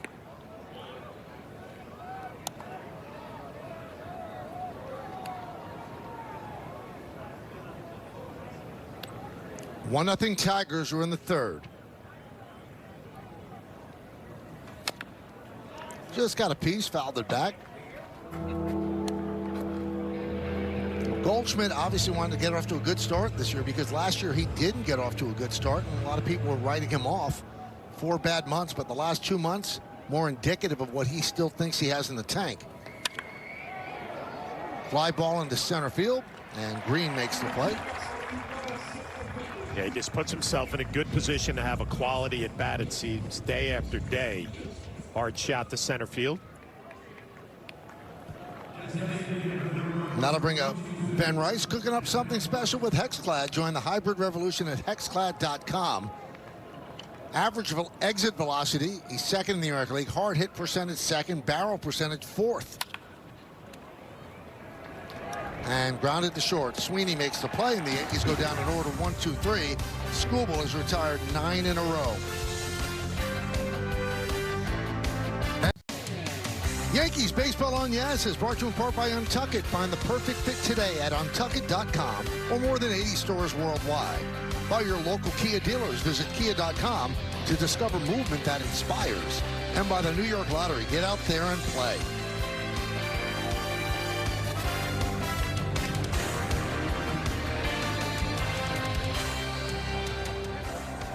Ty Cobb, one of the statues that rim Comerica Park.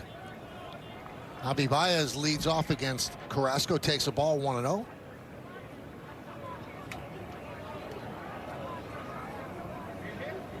When the Tigers made their run last year, Baez was on the IL. He watched Trey Sweeney be the shortstop. And when Baez came to spring training, A.J. Hinch, the manager of the Tigers, sat him down, said, we're all about winning here. So we are going to play you all over the place. And to the delight of everybody with the Tigers, Baez was excited about it. Said, wherever you want me to play, as long as we win, that's all I care about. He said, and I love playing the outfield the most. Well, you see the numbers since 2023. Signed that big contract, and the one thing that he's done early on this year, and it's only a small sample size, not swinging at pitches out of the strike zone as much as he has in the past.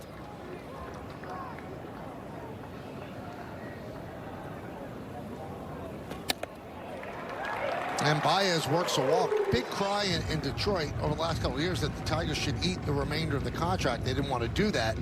He's in the 4th season of a 6-year, $140 million deal that up to this point has been a terrible deal for the Tigers. Here's Justin Henry Malloy. Struck out looking in the first inning on a late call by the home plate umpire.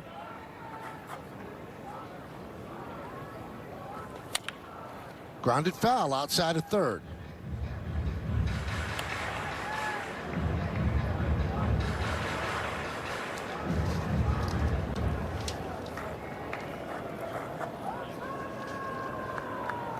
The Tigers, they work the count. They're 6th in the American League. They see almost 4 pitches per plate appearance. And it's a delicate balance that A.J. Hinch and the coaching staff preaching to the hitters. Patient, but be aggressive. So I guess what that means, John, if you see a pitch to hit it, but otherwise work the count. Yeah, it's really just strike zone discipline, and Malloy as good as anybody, 34.8% walk rate. And Malloy swings and misses, goes down on strikes.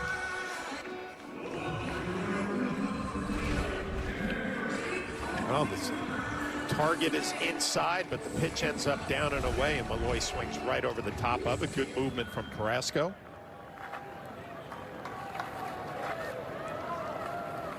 Here is Kerry Carpenter, popped to short in the first inning.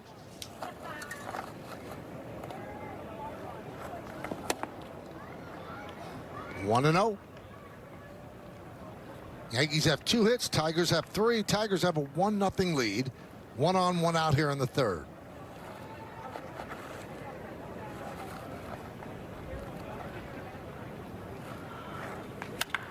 Grounded and grabbed there by Goldschmidt. He bobbles, and he'll take the out at first. Advancing to second is Baez. Well, you can see Goldschmidt's a little disappointed there. Great play to get to it, but if he comes up with this clean, feels good about the chances of a double play. Once he bobbles it, he's got to take that out at first. You can see just a little frustrated not getting the transfer clean.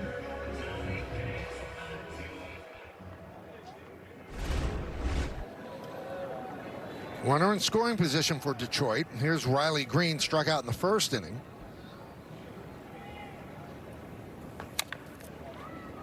Fouled away.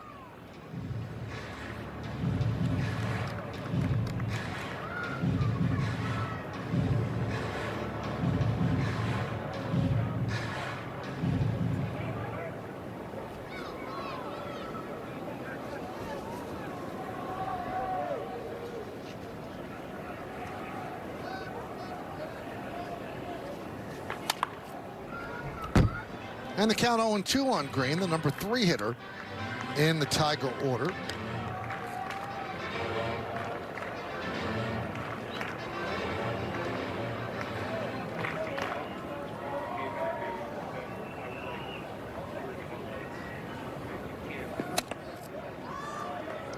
One and 2. Tigers, one of the teams that really won hard after Alex Bregman, and they thought they had him. For the longest time, they thought they were about to close that deal, and then he decided to go with the Red Sox. Served right toward third. Peraza makes the play, and that'll do it.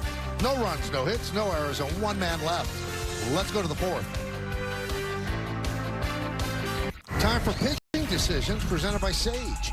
Well, we'll take a look at Tarek Skubal and his arsenal. There's the changeup to get Judge, the four-seamer to get Wells, another four-seamer to get Grisham, pretty much right down the middle. Judge takes the pitch low, 1-0. He struck out in the first inning with the Yankees having runners on first and second and nobody out. 2-0. 9 in a row retired by Skubal after those 2 singles to open up the game. His first start against the Dodgers on March 27th, 5 innings, 6 hits, 4 runs. Second start at Seattle, 5 2/3, 6 hits, 3 runs. Both of them losses. 2-2 on Judge.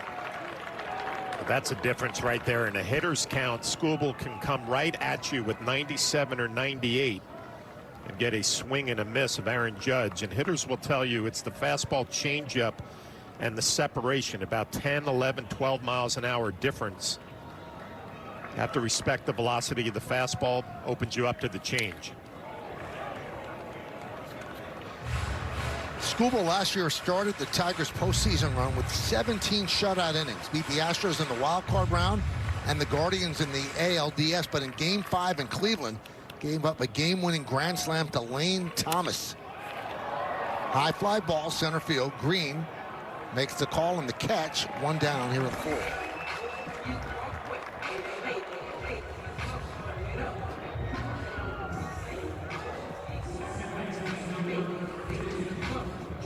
So here's Jazz Chisholm Jr. Tap back to the mound in the first inning.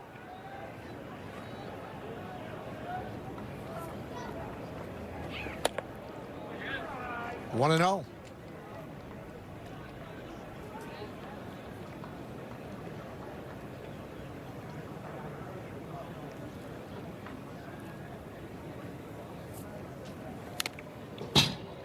Foul to the backstop. 1-1. All right, so Chisholm with 4 home runs, tied for 4th in the American League. RBIs tied for 8th, extra base hits tied for 6th, stolen bases tied for 2nd. The one thing he's leading in, he wants to cut that down a bit. He has 19 strikeouts, the most of any hitter in the American League.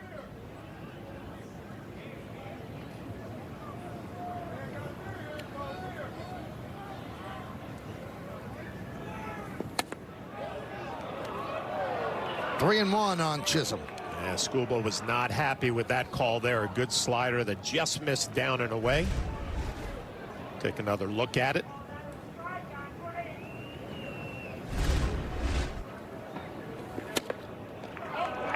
Strike 2.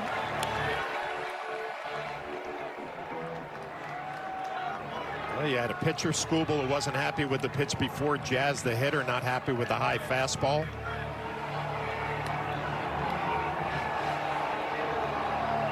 Chisholm did call time, so he has an opportunity to talk with the home plate ump. A little high. You see it in the box. Right on the border.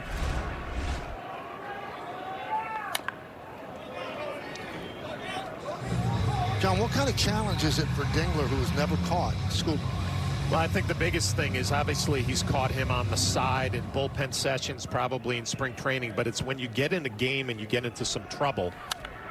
What does Skubal like to do? What's his pitch mix? What's his favorite weapon to go to make a big pitch? But when you have somebody with this type of stuff, Cy Young Award type stuff, I mean, you'd love to catch that if you're Dingler behind the plate. Soft ground ball up the first baseline. Skubal off the mound will backhand flip to Torkelson, and he gets Chisholm. You can see Jazz shaking his head, not happy with that called strike. It would have been a walk.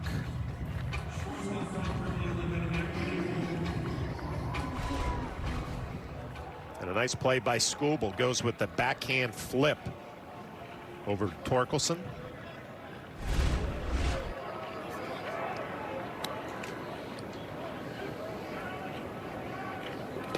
Volpe takes in the dirt. Volpe struck out looking in the first inning to end that Yankee threat.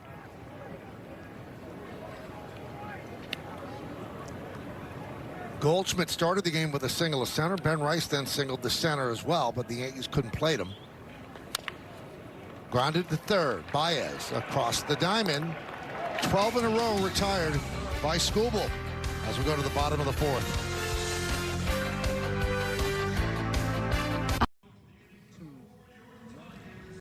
Watch Aaron Judge and the Yankees take on the Tigers in the series finale. Don't miss a minute of Yankees coverage beginning at 12:30, again only on Prime. 1-0 Tigers as we go to the bottom of the fourth inning. Torkelson double to open up the second. Swings at the first pitch and lofts it deep to left center field. Long run for Grisham, and it's going to be over the wall. A home run for Torkelson. He gave it a ride, and it's 2-0 Tigers.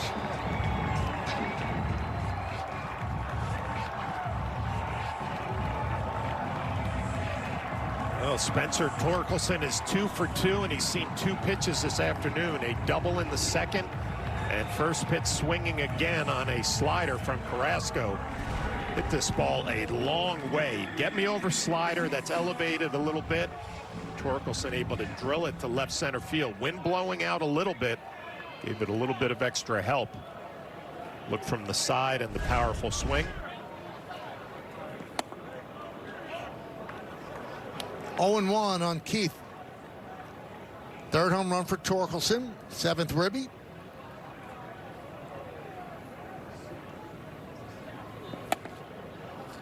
I don't know if we've emphasized it enough, but Torkelson was a done player with the Tigers. When you see the moves they made during the offseason, there was no plan that Torkelson would be on this team.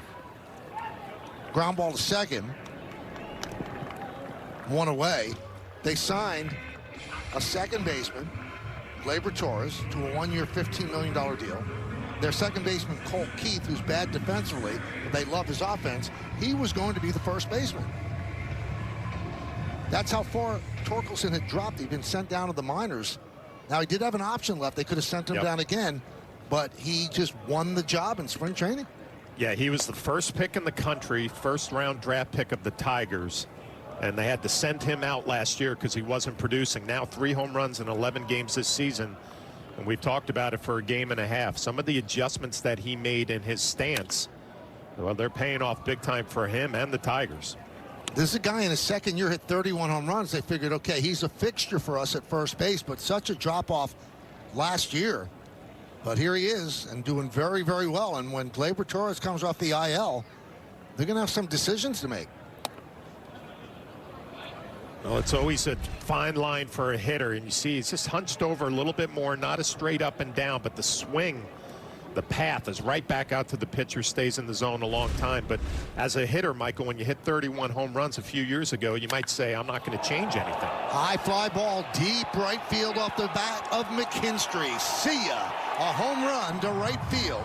2 home runs in the fourth. It's 3-0 Tigers.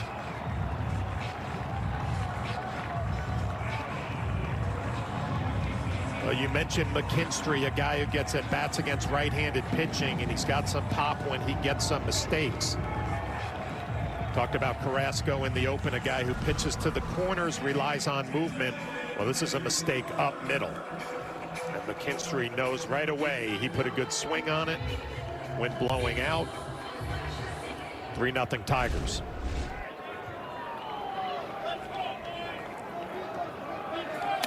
Dingler takes up and in 1-0.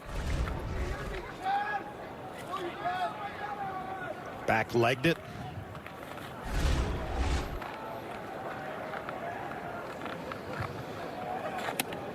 And a strike on the outside corner, 1-1.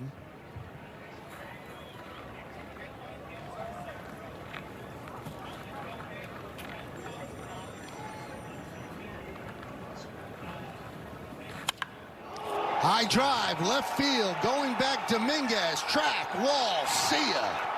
3 home runs in the inning, back-to-back as well. And they are teeing off on Carrasco.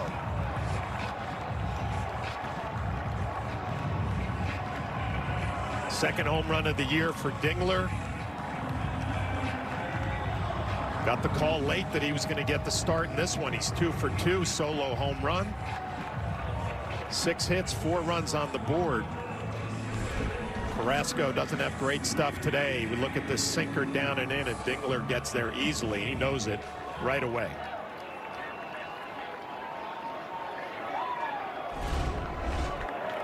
Here's Trey Sweeney. That one is driven out into right center field, but plenty of room out there. Grisham will make the play. John, at this point in his career with Carrasco, his stuff is not crisp enough to make location mistakes. He has to put the pitches exactly where he wants, and he can't hang them. He can't make mistakes over the middle of the plate, and he's also got to pitch backwards a little bit, right, where he's throwing some off-speed pitch and fastball counts. Try to sneak that fastball because it just won't overpower anybody these days. There's Baez, 2 outs. And a strike. You see him blowing in his right hand, 3 2/3, giving up 4 runs already. You always worry about a pitcher on a cold day or night and being able to get a grip and a good feel for his pitches. 0-2 on the ground ball foul.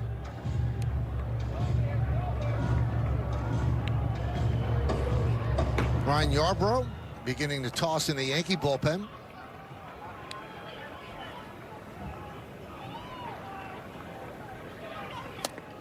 And these runs, you almost have to rate them on a curve because it's not just 3 runs. It's 3 runs against Tarek Skubal, and those are hard to make up. So they're down 4-0 now.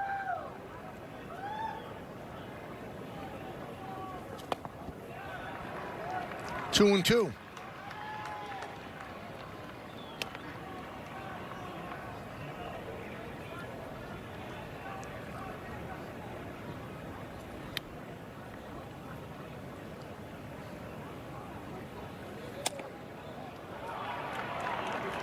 Three and two.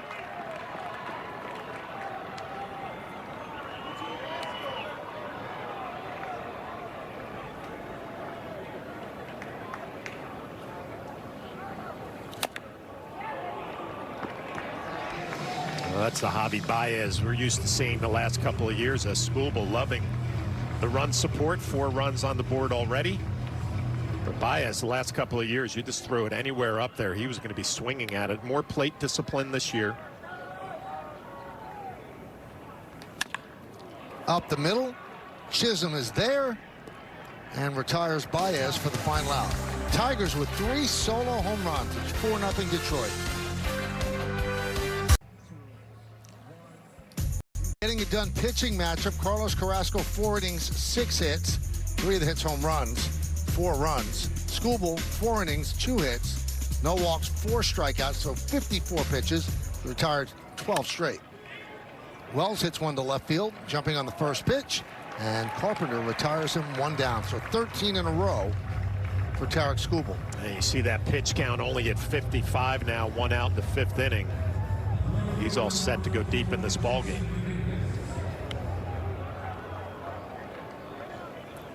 Here's Jason Dominguez, fly ball right in the 2nd.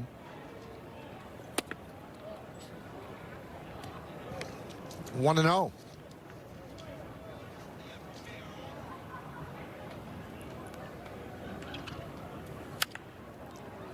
Looped into right field, backing up the first baseman Torkelson makes the play to retire Dominguez. Well, you can understand the Yankees and their game plan. There's the pitch count, 57, breakdown inning by inning. If you're a Yankee hitter, you know that changeup is devastating. It's a swing and miss pitch, so you're hunting the fastball early in counts. Problem with that is the fastball's overpowering at 97, 98. Tough combo.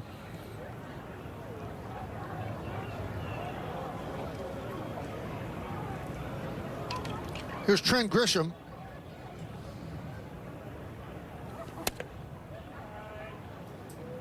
One and 0.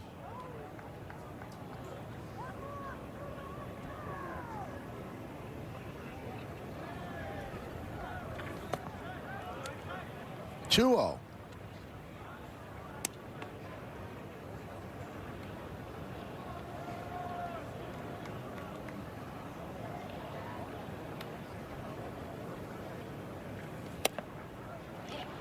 Two-1 on Grisham. Grisham struck out in the 2nd inning against Skubal.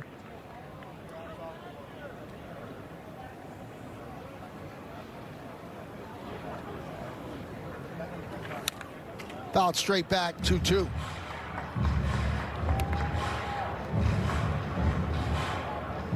Skubal will be a free agent after next season, so he has one more arbitration year left. His agent is Scott Boras, so he's going to command top dollar for sure. I'm sure the Tigers would like to keep him. But after battling through some injuries and ineffectiveness at the beginning, he's at the top of the mountain now, considered one of the game's best pitchers.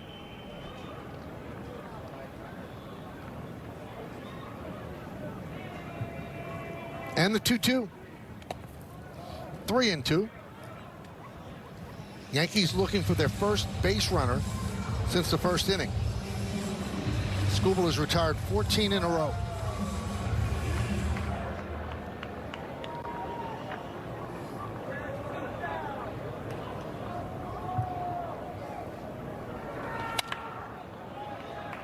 On the other way into the seats, foul. Top of the fifth inning, it's 4-0 in favor of Detroit.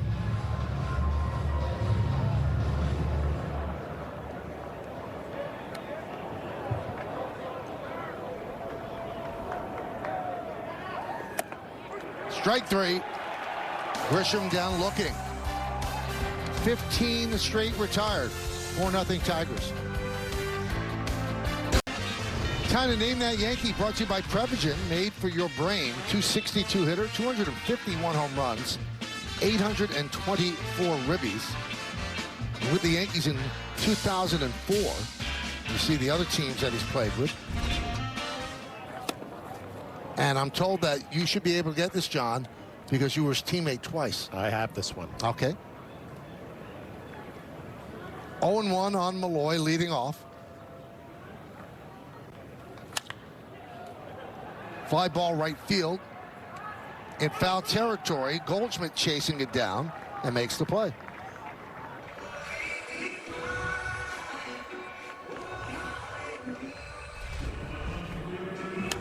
See Malloy skies this down the right field line. Goldschmidt running a long way. Foul territory. Nice over the shoulder catch.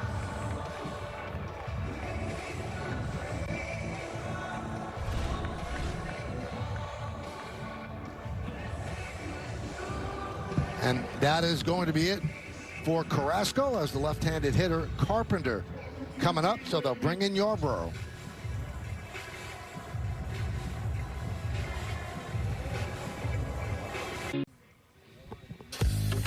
Back for 2025. Come out to Yankee Stadium Friday, April 25th, when the Yankees take on the Blue Jays. First 18,000 guests in attendance receive a Yankees hockey jersey, courtesy of DKNY. Tickets are going fast, so get yours today at Yankees.com.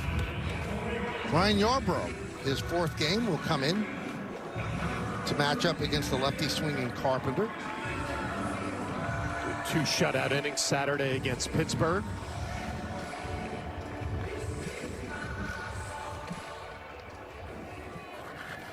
Since last season, Carpenter against lefty pitching a 108 hitter. Against righties, 301.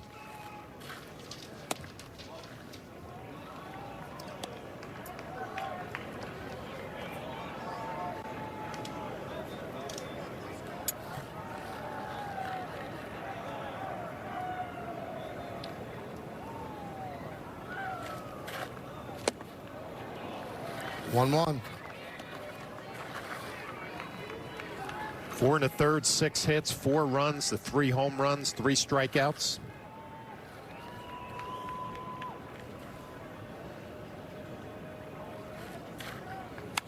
High fly ball, left field, right field rather. Judge back, that ball's gone. A home run for Carpenter against the lefty, and it is 5-0 Tigers.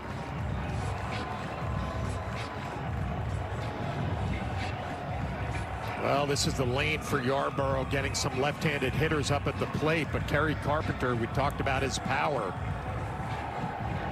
Able to get a breaking ball and just get it up in the air to right field. We'll look at the location. Went down and got it.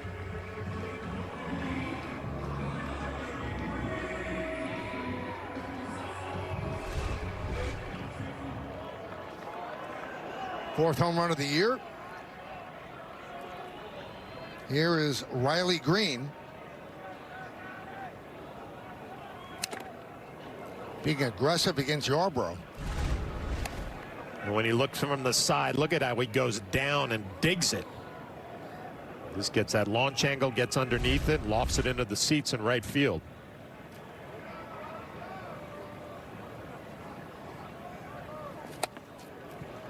Oh, and 2 on Green. 4 home runs for the Tigers. 3 against Carrasco and 1 here against Yarborough.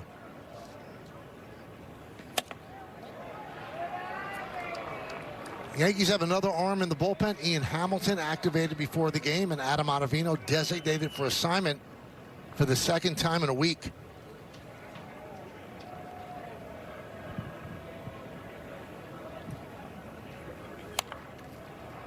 Fouled away.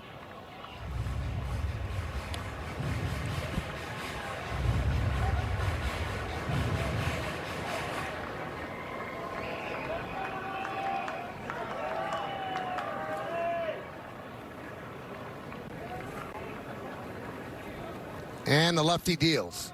Swing and a miss, got him. 2 away. That'll bring up Torkelson, which brings us to the Audi electric moment. Experience a fully electric Audi vehicle at your local Tri-State Audi dealer today. Yeah, he led off the bottom of the 4th inning and got this home run barrage started for the Tigers, the first of 4, your Audi electric moment. Torkelson a double and a home run today. And a strike. 325 in the early going. 3 homers and 7 runs batted in.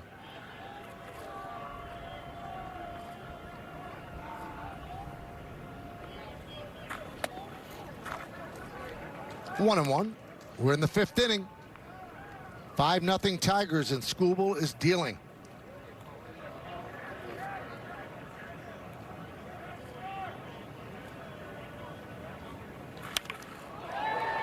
Left field coming on Dominguez, and he makes the play for the final out. But Carpenter with a home run. We go to the 6th. 5-0 Detroit. Bob Lorenz with you out. Astros up 3-2 until the bottom of the 8th. Jorge Polanco gets one up the middle. Scores 2. Polanco's having a good start to the season. Through 11 games, batting .417. That swing of the bat put the Mariners up 4-3, and they won it 4-3 over the Astros. Guys. Thank you, Bob. Montefiore Einstein scoreboard. 5-0 Tigers as Peraza leads off here in the 6th inning. The Yankees have 2 hits, 2 singles to start the game. Since then, nothing. 15 in a row retired. 2-0.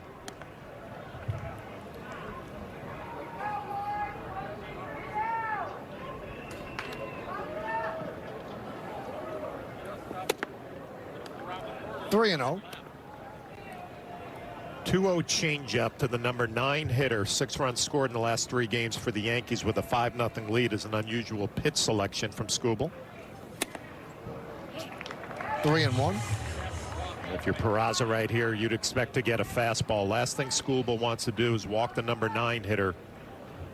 Get back to the top of the lineup.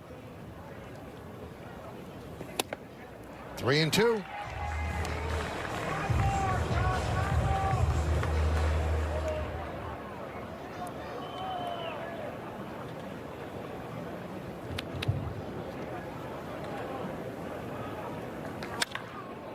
High fly ball center field. 1 away. Let's take a tour around the majors. Tyler Soderstrom, 2 home runs last night for the A's. 6 this season. Tied for 1st in the major leagues with Judge. Rafael Devers started off poorly, but not since. He's .455 with 8 ribbies since the 0 for 19. And Blake Snell placed on the 15-day IL, left shoulder inflammation. There's a strike to Goldschmidt. Goldschmidt has had the best at bats off of Skubal, a base hit and a hard line drive to center field.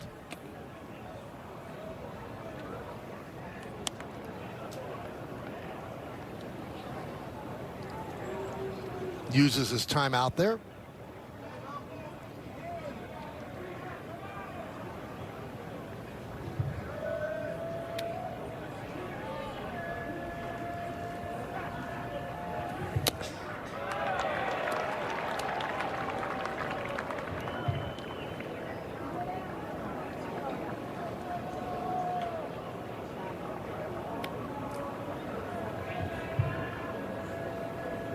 And the pitch. Now, we mentioned that Skubal gave Jake Rogers, his catcher, a Rolex as a thank you for catching his Cy Young season.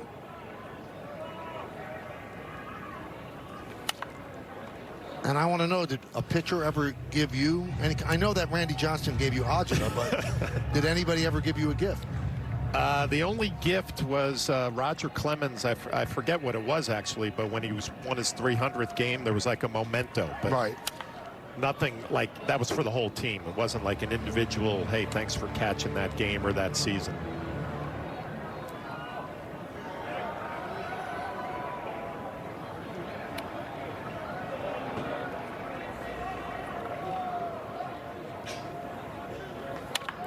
Chopped right side. Keith bobbles, and that allows Goldschmidt to reach. Well, let's check out the T-Mobile coverage cam as Skubal is building a relationship with a different catcher. Yeah, Dingler behind the plate this afternoon. 5 shutout already, working their way into the 6th, getting to know each other a little bit better in the dugout.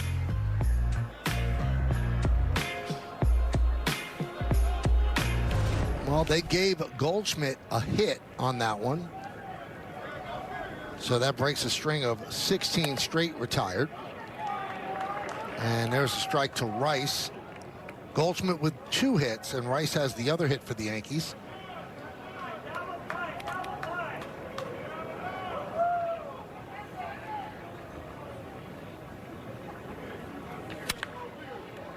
I know that both David Wells and David Cohn gave out mementos to their teammates for the perfect games, not just the catcher. Goldschmidt, the Yankees' first base runner since the first inning.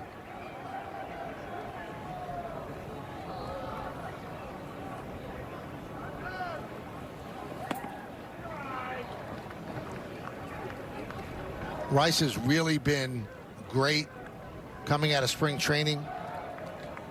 Ball jumping off his bat better than it did last year. And he's getting an opportunity because of the injury to Giancarlo Stanton.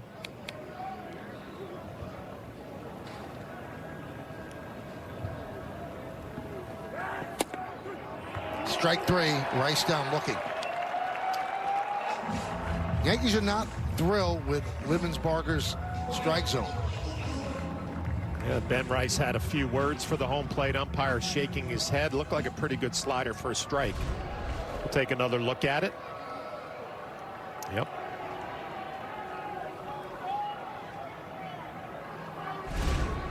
Here's Aaron Judge, 0 for 2, strikeout and a fly ball to center. Grounded foul outside of third.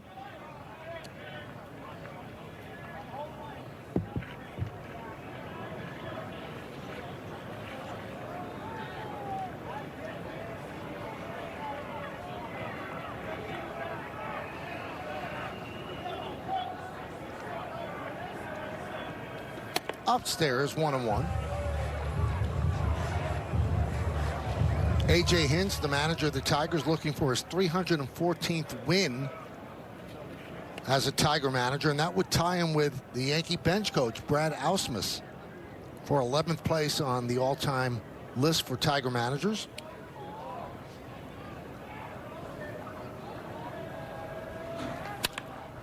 Right field, coming on McKinstry. He can't make the play. He'll knock it down. So a base hit for Judge. Stopping at second is Goldschmidt.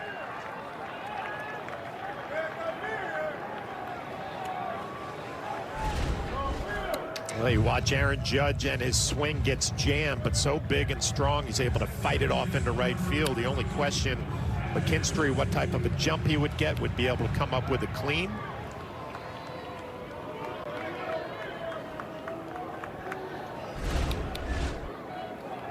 So here is Chisholm, big at bat, as the Yankees try to get back in this. 1-0. Well, Aaron Boone talked about capitalizing on opportunities. Yankees had an opportunity in the first and second, nobody out. Could not cash in. Tougher spot here for Chisholm with 2 outs. 2-0.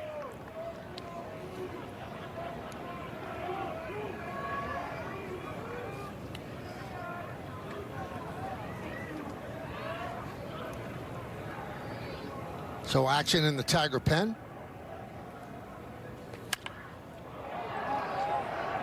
Popped up left side. Baez makes the play in fair territory. Yankees strand 2, and we go to the bottom of the 6th.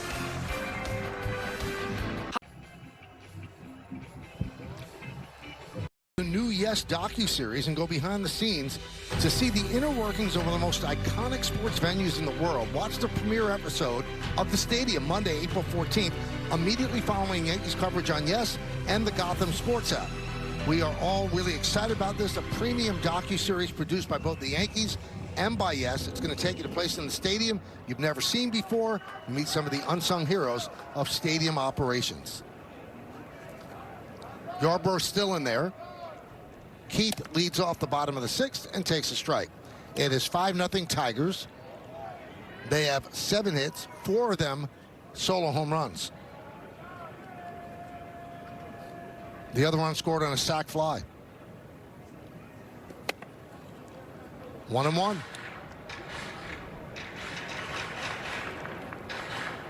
Yankees play Keith to pull. Volpe up the middle. Peraza playing where the shortstop would be. Hit sharply on one hop to Chisholm from the outfield grass. 1 down.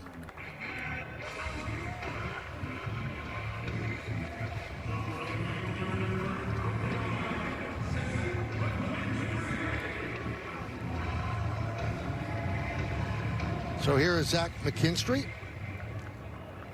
The sac fly and the home run. So 2 ribbies for him. Home run is first of the year. There's a base hit to right field. And McKinstry really hangs in there against left-handed pitching. He's now 5 for 8 on the year against lefties. First pitch swinging, not wasting any time, gets a fastball in and takes care of it.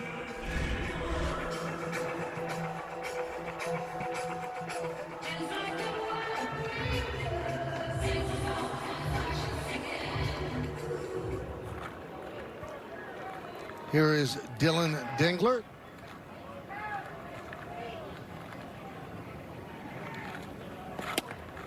And a strike.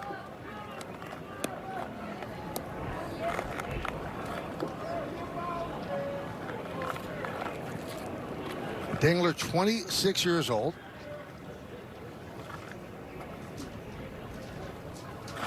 Kind of forced his way up to the majors last year. Had a big 71 games at AAA Toledo, 308, 17 home runs, a 938 OPS. He was a second-round pick in 2020 by Detroit out of Ohio State. I guess I should say the Ohio State.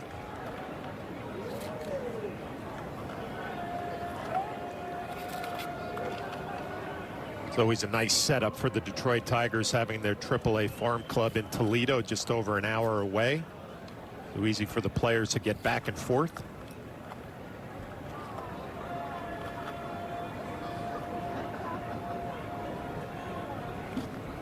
You'd have to think, John, that the ride from Toledo to Detroit much shorter than from Detroit to Toledo. I've been on both sides of it. I got traded to the Tigers in '94, got a place in Toledo, played for the world-famous Toledo Mud Hens. Got called up to Detroit, just kept that place and made the drive back and forth. Really? So that's where you stayed when you were with the Tigers? Yeah, my first year. Instead of getting, I didn't know if I was going to be sent up and down the whole year, so I figured I might as well just keep the place in Toledo, drive just over an hour back and forth.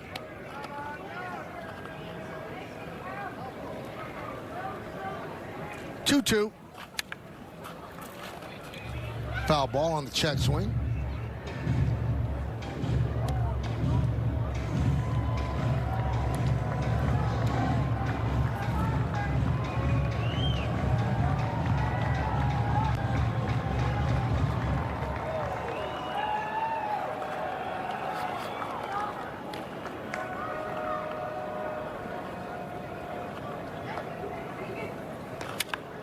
Another foul ball. Remember, this game was supposed to be a night game. All three were.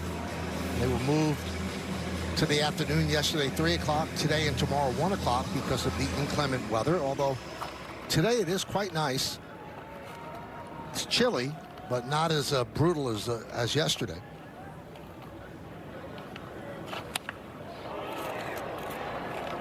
Another foul ball. And Yarborough's trying to figure out where he can finish off Dingler with. It's all over the fastball a little bit early on the slider, pulled it foul, but some better swings with every pitch that he's seeing.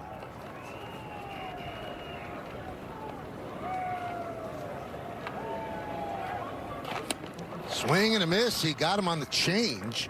Wins that battle. 2 away. Well, fans, the Yes app has moved to the Gotham Sports app, your new home for streaming live Yankees, Nets, and more, free with an eligible TV provider subscription. Download the Gotham Sports app now and sign in with your existing Yes app username and password, or visit GothamSports.com to get streaming. There's Trey Sweeney. Swing and a miss. Boy, the way the Tiger lineup is set up, you need lefties in the bullpen because they don't want to go to the bench right away and then have you match up with them with a righty. But before the series began, they sent down Hedrick, who'd been great from the left side. Now they have Tim Hill and Yarborough. Tim Hill pitched yesterday. Yarborough pitching today. But if you're going to bring in a reliever in the 4th or 5th inning, it would be a lefty.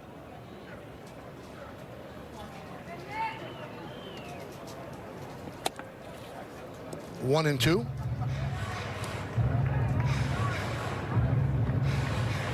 .26 pitches for Yarborough, a reliever who can be stretched out for multiple innings.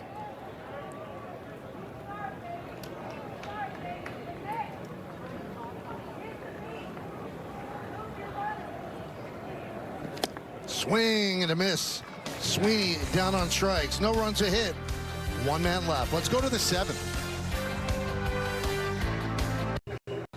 Well, that strikeout of Sweeney, the one you're seeing right now, that's the 6th Yankee strikeout, brought to you by Audi and the 2025 Audi Q6. Visit your local Tri-State Audi dealer today. The Ford scoreboard. We go to the 7th inning. 5-0 Tigers. Scooble's still out there. No, it's Herder. They bring in Brant Herder. See the numbers on the year. It'll be his 3rd appearance through 3 innings against Seattle, his last outing.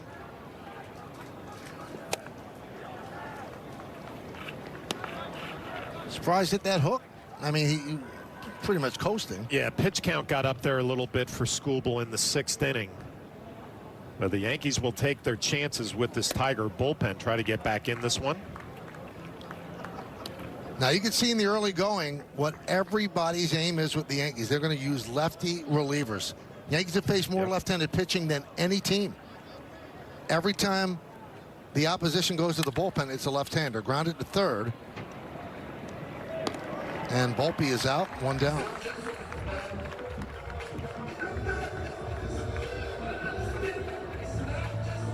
So Scuba will hope his bullpen could get the 9 outs and nail down his first win.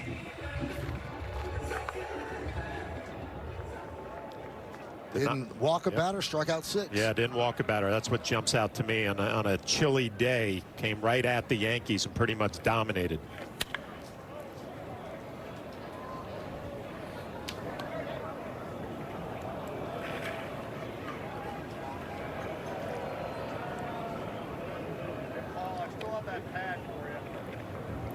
Herder, a sinker sweeper guy, gets a lot of ground balls. Count 0-2. There's a conversation about eyebrows going on over there, Michael. Maybe it's, the carve the line. Glaber has that. I'm thinking about doing it too, John. Yeah? Yep.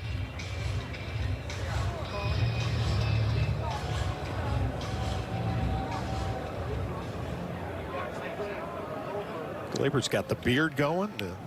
earring.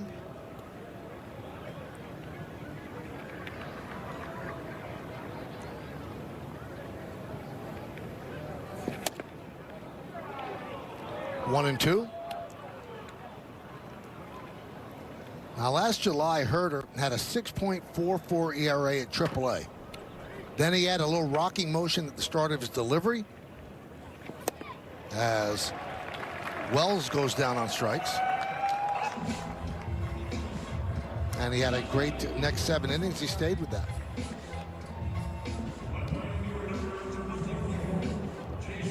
Jason Dominguez comes up. He's 0 for 2. Fly ball to right. Pop up to first. Herter with this little adjustment to his delivery, the rocking motion, pitched in 2 postseason games last year. Made the opening day roster this year. Actually was teammates with his Tiger teammate at Georgia Tech. Justin Henry Malloy was with him.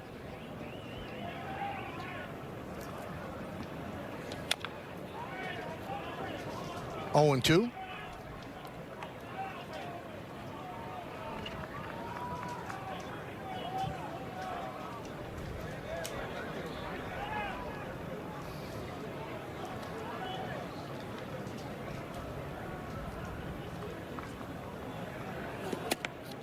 Strike 3.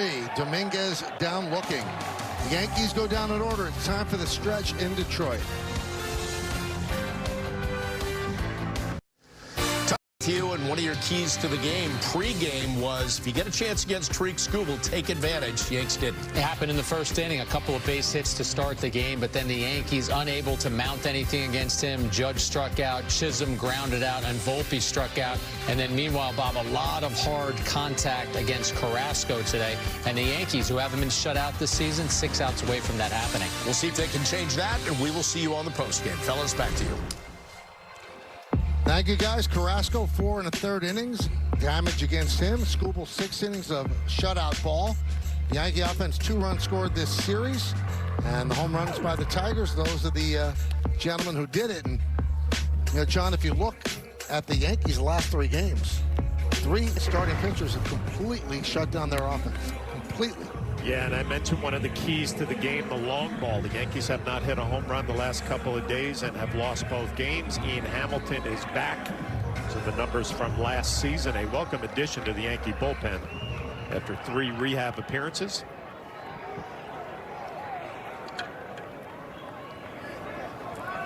So Baez will start it off 9-1-2 against Ian Hamilton. Line drive, it's a base hit for Baez.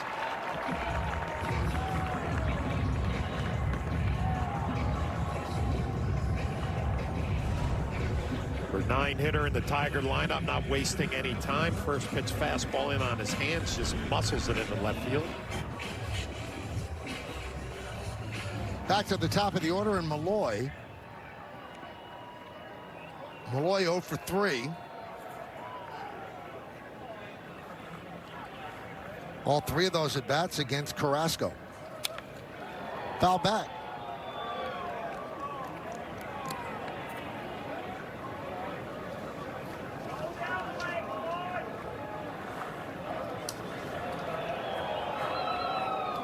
Andrew Heaney shut them down Sunday. Mize yesterday. Skubal today. 0-2. There's that slider from Hamilton, a devastating off-speed pitch down and away.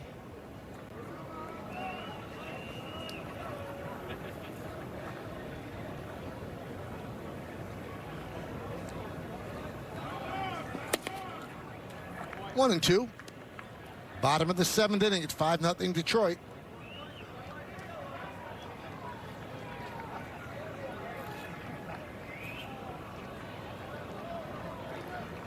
Baez held by Goldschmidt. 2-2.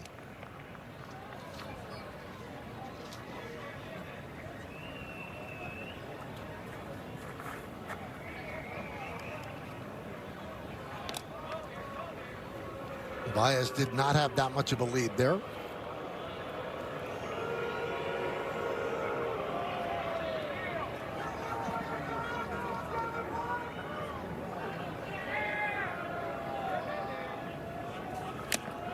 Did he go? A tip into the glove of Wells, so Malloy down on strikes. Third strikeout for Malloy today. Well, Hamilton only had a few appearances in spring training. I mentioned the 3 rehab appearances and a good slider there to pick up his first strikeout of the season.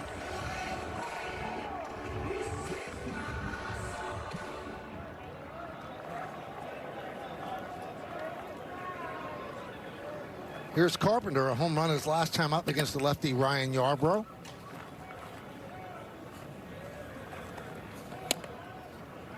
One and 0.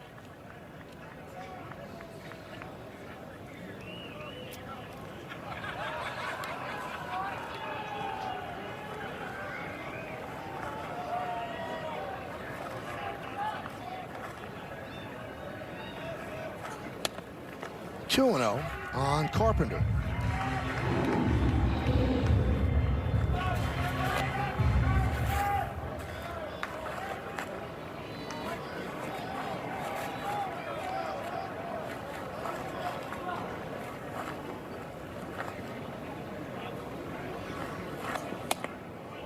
Three and 0.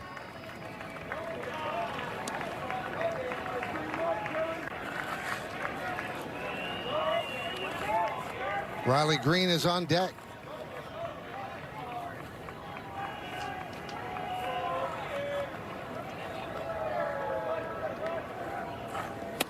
And a strike. If and when the Yankees get back their injured pitchers, their bullpen will be formidable for sure. Obviously, Loaizaga is a major piece. Could be back sometime in May. Efros continues to get hurt, but if and when he's healthy, he could be a force for them as well. Jake Cousins right now is on the 60-day IL, but obviously he pitched very effectively last year.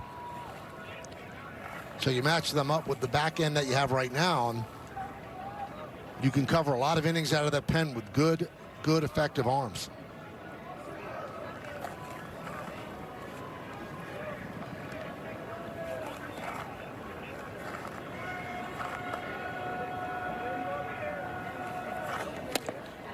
Three and 2. See Ian Hamilton right here. Time is called, but he doesn't realize it. So he airmails that delivery.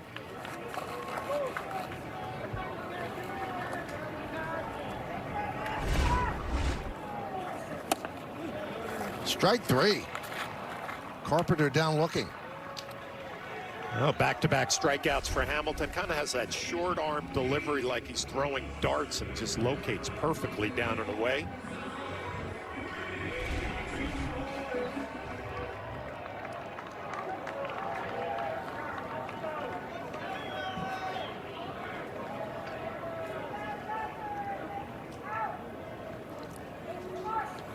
Green grounds it up the middle.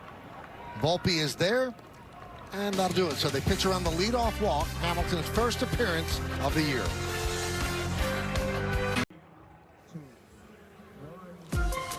Local Tri-State Buick dealers, one more game. That's on Prime tomorrow at 1:10 against the Tigers. Thursday's an off day. Then the Giants come to town for 3. Kansas City for 3, and on the road at their spring training home against the Tampa Bay Rays starting on Thursday. And Michael, tomorrow's pitching matchup should be a good one. It's going to be Max Fried for the Yankees going up against Jack Flaherty for the Tigers. Now, those two were teammates in high school. They both pitched for Harvard Westlake.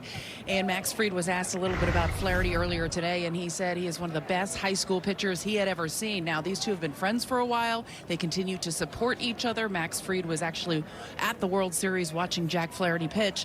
But they have never faced off in professional baseball before, so this will be a first for them. Kind of a cool story, Michael. Also, another member of that Harvard Westlake rotation, Lucas Giolito. Pretty darn good rotation. Amazing. Yeah, I wonder if they ever lost. 1 and 2 on Grisham.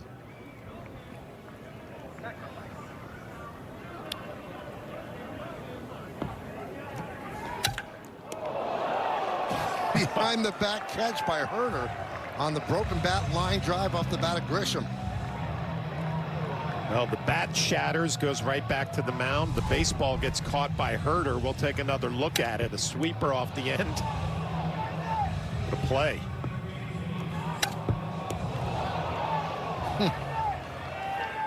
And play it off like it's no big deal. No big deal. Here's Peraza. Fly ball. Right field. McKinstry puts it away. It's time to name that Yankee. The answer, here are the clues, the teams that he played for. Mr. Tony Clark. There he is. Big switch hitting first baseman. One of the best teammates ever right there. Now he's head of the Players Association. He's got a big white beard. Paul Goldschmidt takes outside. Tony Clark's big line in the dugout every night. Keep the line moving, boys. Let's keep the line moving offensively.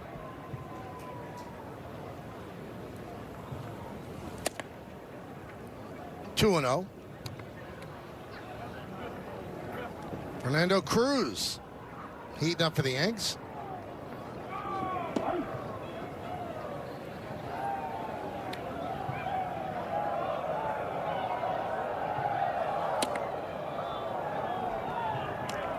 $15 big league seasons for Tony.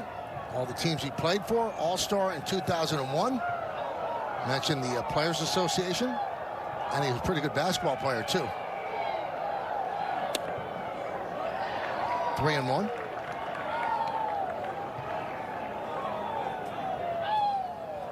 Goldschmidt with 2 more hits, hitting .366. 15 hits so far this year. There's a strike. It took him 20 games to get 13 hits last year. Looked like he was real thrilled with this call. Sweeper down.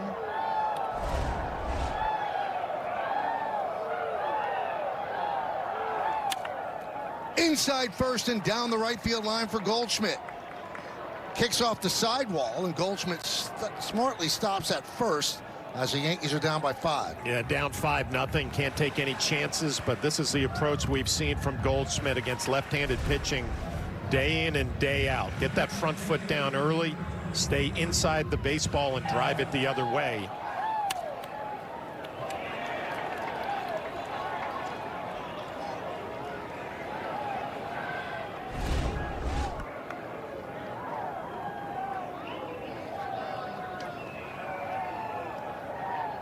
Ben Rice. And there's a strike. When you watch Ben Rice and he sets up towards the opposing pitcher, his stance is just a little bit more open this year than it was last year. Gives him a little better look against a left-handed pitcher.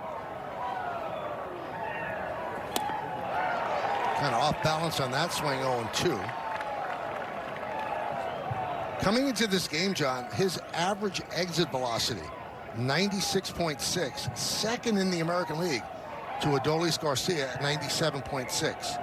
So a jump from last year, and the Yankees noticed it right away in spring training. And he goes down on strikes, waving at the breaking ball. No runs, a hit. 1 man left. We go to the bottom of the 8th inning. Good hands. Well, we're going to see some good hands here from Herder, who was able to come up clean with that Trent Grisham looping line drive right back up the middle. Good hands replay by Allstate. Hyundai scoreboard, it's been all Detroit, 5-0, 4 solo home runs, 9 hits. Yankees 5 hits. They have not been able to get a run across. So Fernando Cruz, 4th Yankee pitcher. Carrasco started, Yarborough, Hamilton, and now Cruz. And he's going to face Torkelson, Keith, and McKinstry.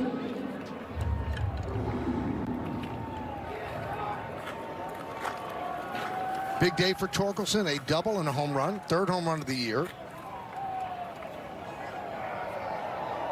And a fly ball to left, the only time they retired him.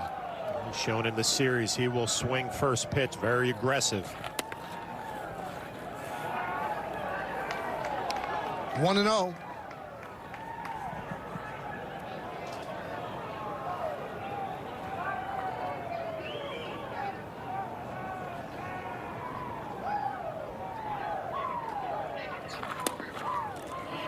Oh, strike on the slider. Well, his money pitch is the splitter. And that's where he gets his strikeouts for the most point.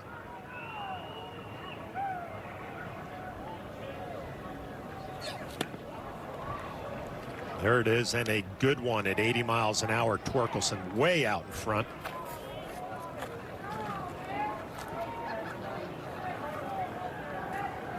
When he throws it in the right count, John, it's almost an unhittable pitch. Yeah, it's just getting to that right count in his career. Maybe the control not where he'd like it, but you get him in the strike zone and ahead in the count.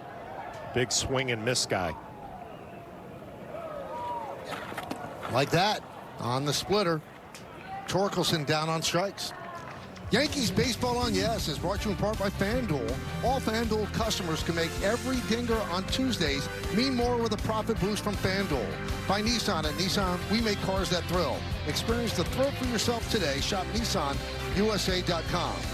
And by Optimum Fiber. Get Optimum, the fastest fiber internet. Don't take slow for an answer.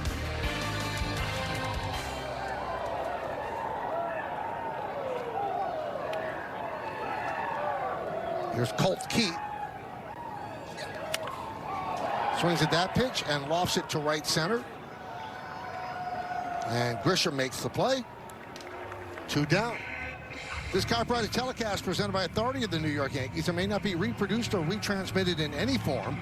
The accounts and descriptions of this game may not be disseminated without the express written consent of the New York Yankees.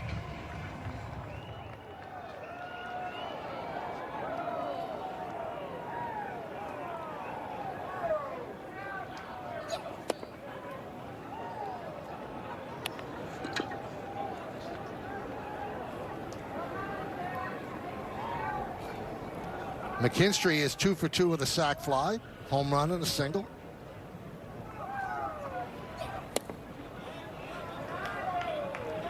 Two and 0.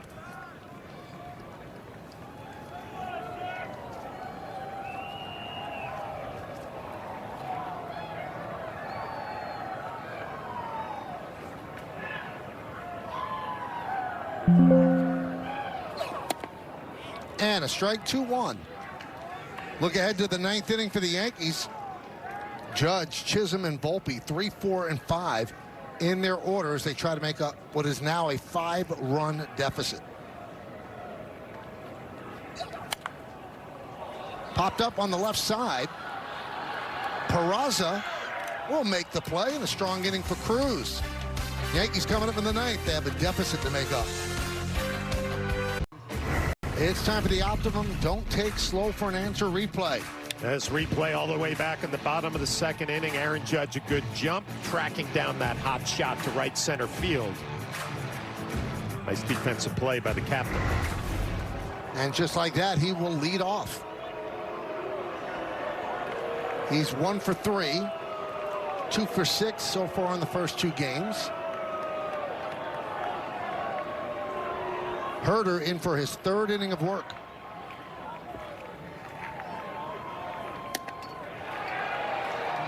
And Judge waves at the changeup, 0-1. Judge struck out, fly ball to center, and a single to right.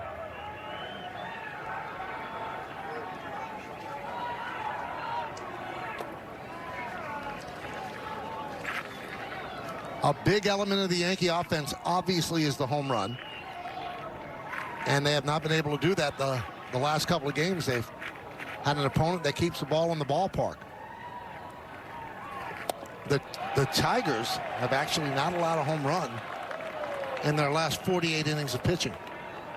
And it's been a steady diet of left-handed pitching against the Yankee lineup as manager A.J. Hinch going for win number 314 as manager in Detroit. Asking Herder to get 3 more outs and finish up 3 innings.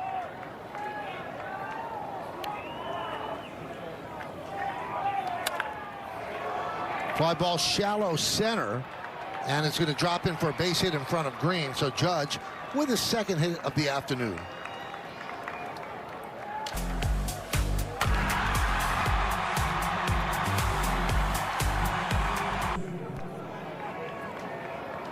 So Judge 2 for 4.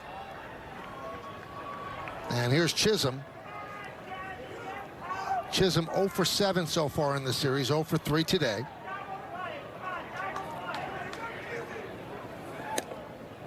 Missed outside, 1-0. 5-0 Tigers. We're in the 9th.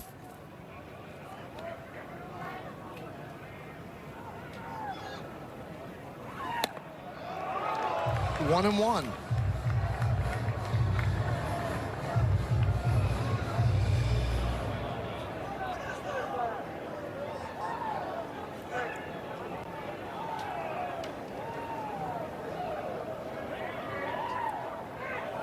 And a push bunt. Fielded by Herder, and he gets Chisholm for the out. Moving to second is Judge. Well, fans, after the final out, get highlights, analysis, clubhouse interviews, and we'll hear from Aaron Boone on the Manager's Report. That's all coming up on the W.B. Mason Yankees postgame.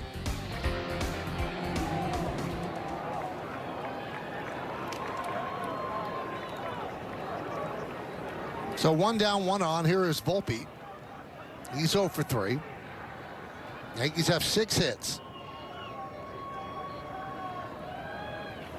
All of them singles. And you know that Chisholm's not quite feeling it at the plate for him to try to lay down a bunt down 5, but just trying to get on. Yeah, left on left, trying to push a bunt down the third base line. This wasn't executed perfectly.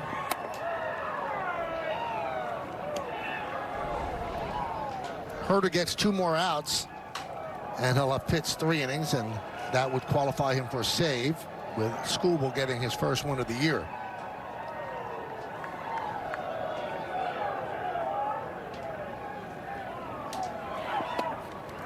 Two and 1.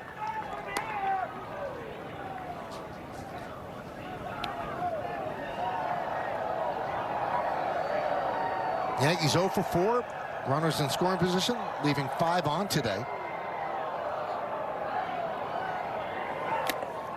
John, it just feels like the biggest missed opportunity was in the first inning. Yeah, they always say if you're going to get the great ones, you have to do it early in the game with a couple of back-to-back base hits. The Yankees stranded a couple of runners.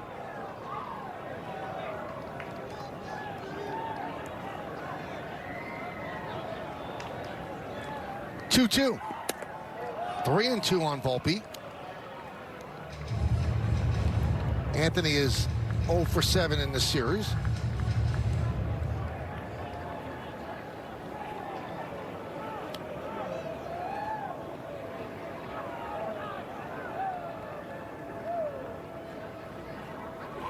And he walks. So the Yankees still alive. And now Dingler wants to talk with Herder. A little stirring in the Detroit Tiger bullpen after that 1-out walk from Herder.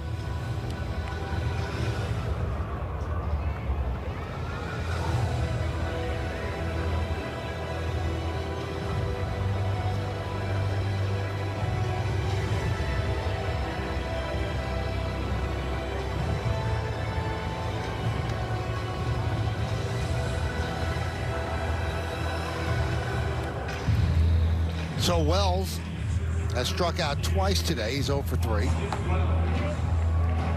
And Will Vest, hard-throwing right-hander, is up for the Tigers.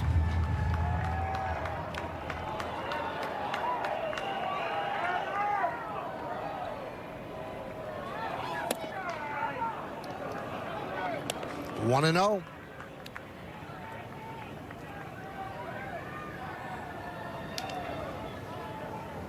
Judge at second, Volpe's at first. We're in the 9th inning.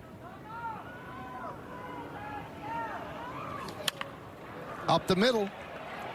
There's one. And there's the ball game as the Yankees get shut out 5-0. A combination of Skubal and Herder. Yankees again don't hit a home run, and they have now lost 3 in a row. The final one to the Pirates, and the first 2 here to the Tigers. Well, when you saw Tarek Skubal was 0-2 on the year, you worried, if you're a Yankee fan, that he would find his form today. He did that after a couple of leadoff hits in the first inning. The Yankees pretty much went quietly the rest of the way. Well, in the frigid weather of Detroit, the Yankee bats have gone cold. They'll try to salvage the final game tomorrow. We'll come back with awards in the postgame after that.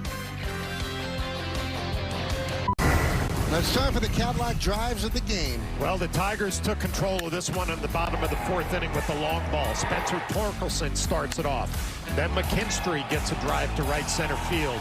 And then finally, Dylan Dingler driving this one to left. 3 home runs in the fourth inning to put this game away. Your drives of the game brought to you by Cadillac.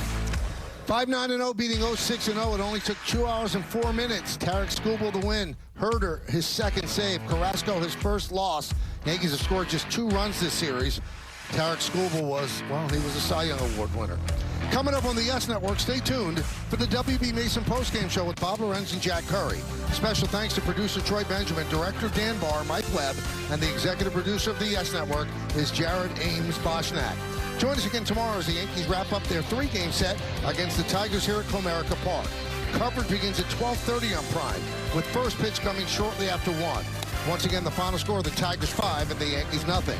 For John Flaherty and Meredith Morakovitz, I'm Michael K. saying see ya from Comerica Park here in Detroit, Michigan. Now let's go to Bob Lorenz and Jack Curry, who are standing by in our Yes Network studios with the post-game show. Guys? As always, it's great to have you with us on the WB Mason postgame. Bob Lorenz and Jack Curry with you. Middle game of this 3-game set in Detroit. Tigers win it 5-0. On the pregame, we talked about how good Tarek Skubal had been at home last year, a sub-2 ERA. Today, he picked up right where he left off in his first home start and gets the win. Let's get your Hyundai opening comment. As we discussed on the pregame, though, Bob, if you get an opportunity against a pitcher as elite as Skubal, you have to figure out a way to take advantage of that. The Yankees had that opportunity in the first inning. First 2 base runners of the game, but then Skubal was able to shut them down in the first inning and shut them down for 6 innings. This is the first time all season the Yankees have been shut out. But you look at the last 3 games, they've only been able to manage 6 runs, and they've been shut down by 3 straight starting pitchers in Heaney, Mize, and Skubal, managing only 2 runs against 19 innings. And then the counterpart to that, the Yankees pitching today, Carrasco was hit hard. There was a lot of heavy contact against him that we will detail, but he allowed 3 home runs and just wasn't fooling anybody with his stuff. Let's take a look at Tarek Skubal. He's the optimum player of the game and how he was able to quiet the Yankees bats. But Jack, it did not start off well for him, and you detailed on the pregame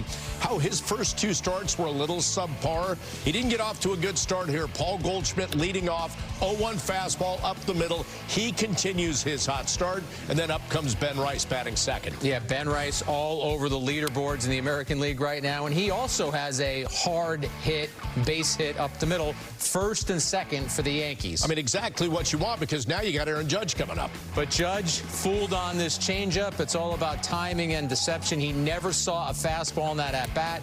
After Chisholm grounded out, Volpe stares at 99 on the corner. So Skubal gets through that first inning, and he just sailed from there, Bob. Another fastball by Wells in the second, and then Trent Grisham also go down swinging. Yeah, there's a string of 16 straight Yankees batters going down. Jazz Chisholm to the right side. Skubal picks it up, flips over to Torkelson for the out, and then 5th inning, 3-2 sinker, and that was the kind of pinpoint stuff he had all day. Yeah, you see Grisham not liking the call, but Skubal was just in total command. 6th inning, he gets Ben Rice looking at the 1-2 slider. A glistening afternoon for the man who won the American League Cy Young Award last year. 6 scoreless. He did not walk a batter. He struck out 6. And again, Bob, we talk about it all the time. When you're facing a premier pitcher, you might have one opportunity to get to him. Sometimes it's right in front of you. It's right in the first inning. And if you're manager Aaron Boone, you couldn't have asked for a better opportunity.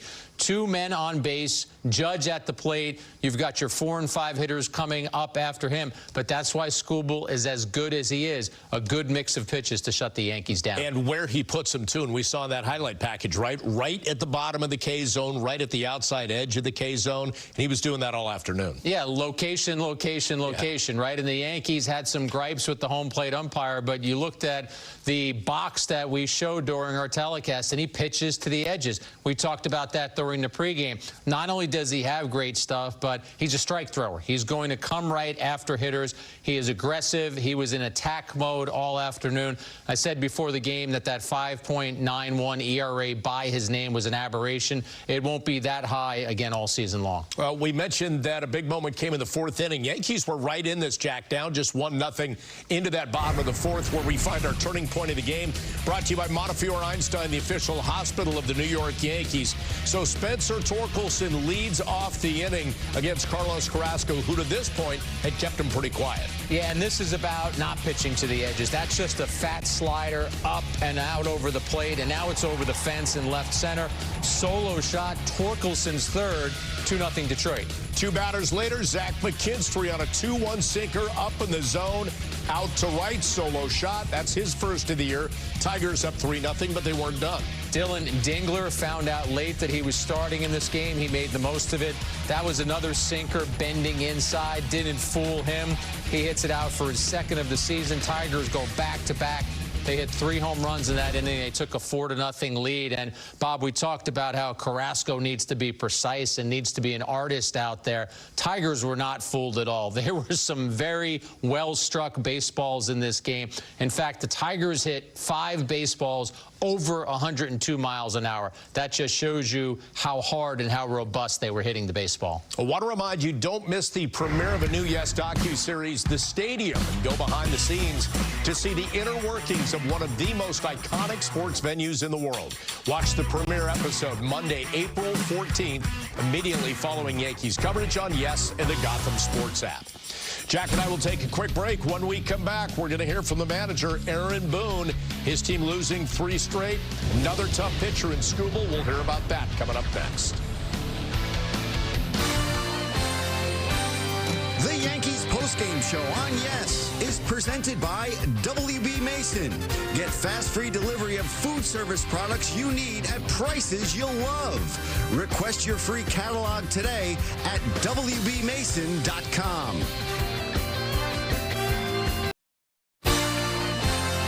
The Yankees postgame show on Yes is brought to you in part by Audi, the official luxury vehicle of the New York Yankees. Visit your tri-state Audi dealer today. Yankees held to just 6 hits and losing 5-0 to the Tigers in a game that took 2 hours, 4 minutes. They could not find a way to get to Tarek Skubal, who picks up his first win of the season. Of their 6 hits, all singles, Paul Goldschmidt had 3. Let's hear from Aaron Boone now in the manager's report, brought to you by Toyota. Aaron, you said before the game that you guys have to take advantage of any opportunities that Skubal gives you. How much do you look back at that first inning, runners on first and second, nobody out, as missed opportunity? Yeah, I mean, that's, you know, he's as good as he gets. So, you know, pressure him early like that, you know, you hope you can cash in there, but it's also what makes him really, really good. I thought he was tough today. You know, he had the... I thought his fastball was good, but, you know, he's so unpredictable. You know, he can throw that changeup or drop in a slider at any point. And again, you see that delivery and the deception that he creates with it. It just makes him hard to track. And he had a good day against us today. 16 retired in a row at one point in time for Skubal. Were you okay with the approaches? Just a matter of him having his A stuff? Yeah, I mean, you know, a couple times, you know, we're probably a little aggressive early in the count. But at the same time, it's like, you know, it's not the best thing to be falling behind aces. So, and you know, once he got a little bit of a lead there and really goes on the attack there, you know, he put us on our heels a little bit. On the flip side with Carrasco, what were you seeing there? I mean, just, you know, obviously they stung some balls against him. You know, it's imperative that he really commands, you know, all of it. He's got to have that elite command. He doesn't have a lot of margin, so and that's what he's done a good job of. And I felt like even at times today did a nice job with that. You know, handled the top of the lineup today pretty well. But he's got to be near the edges with that, you know, the split change and the slider, and then, you know, strategically moving in the sinker and the four seam. So probably just, too many in the heart that they were able to take advantage of and throw some extra base hits on them. How difficult is that for a pitcher that kind of has to be almost perfect when they don't have the velocity anymore? Yeah, I don't want to say he has to be perfect, but command is king, and he's got to put it where he wants. And I think for a lot of today he did, but there were clearly some mistakes that they put charges into. How would you assess his development as a whole these first 2 weeks, the highs and lows that you guys have had? I don't know if I see highs and lows. I mean,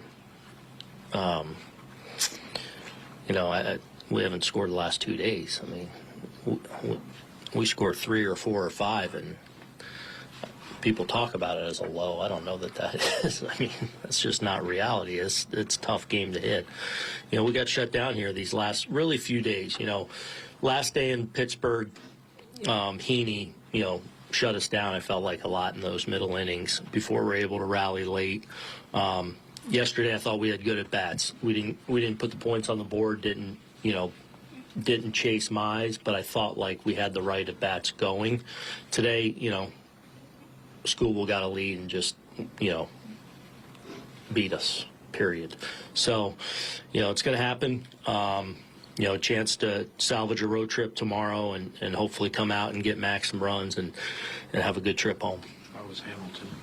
Hammy was good. It was good to see him come in, first pitch hit, and then thought he used his stuff well. Went through a couple tough lefties too. Thought it did a good job with his 2 and his 4 seam, changing that up, and he's able to, when he was behind Carpenter there with the 2 seam to get to 3-2 and then 4 seam beat him away. That was good to see. Some good secondaries in there, so hopefully a good step for him and getting him kind of acclimated and going. Bellinger feeling any better as the day went on? Yeah, I think he felt a lot better during the game, and so he was available. Well, Jack, we threw up some numbers there from the Yankees box score. It was a handful of games ago, you and I were talking about hits for every starter up and down the lineup. The first 3 had all 6 of their hits. Nothing after that, and a large part of that was Tarik Skubal. Yeah, you look at what he was able to do against the Yankees today, Bob. And during the pregame, you and I had the debate or the discussion about, well, are you aggressive against him or do you try and work long counts? The Yankees were aggressive early on, and that yielded 2 hits and gave them a little bit of life early on in this game. But you could see how special Skubal is as a pitcher to go and be able to strike out Judge after falling behind 2-0 and then come back, get Chisholm, get Volpe. And even as Boone was talking about this game, you could sort of see him bowing a little bit or tipping his cap to what Skubal is able to do, because once he got a lead, he became even more confident and the game became easier for him. He averaged about 4 pitches per batter that he faced. He faced 22 batters and only threw 87 pitches. He got on that roll with 16 in a row and just kept going and made it tough on the Yankees. As you heard Boone say to one of Meredith's questions, maybe they were a little aggressive, but you've got to be aggressive because the guy is going to throw strikes. You fall behind, and you're trying to figure out a way to mount something against a really good pitcher. Yeah, but at least aggressive in getting the barrel on the ball and putting it in play. So, for example, to your point, 17 first-inning pitches, and at that point you're thinking, all right, maybe they can knock him out by around the 5th inning, but then he really got locked in, and over the next 5, just 60 pitches thrown. So he dropped that average. He was getting quick outs, and that made all the difference. And maybe the confidence for him came after stranding those 2 runners in that first inning. I think it absolutely did. He's able to retire the 3, 4, and 5 hitters. That includes the reigning MVP in Judge. He loves pitching at Comerica. We gave the numbers on that from last season, 10-1 with an ERA of under 2. So every amount of confidence in a ball player is fleeting. Even when you're Skubal, if the Yankees had dented him for a couple of runs in the first inning, maybe this game moves in a different direction. But he gets through that first inning. I think there's an exhale, and then he just took over after that. We will take another break here on the WB Mason postgame. We'll flip it to the other side of the mountain. Carlos Carrasco and what happened to him in that 4th inning. A breakdown, and we'll hear from him coming up next.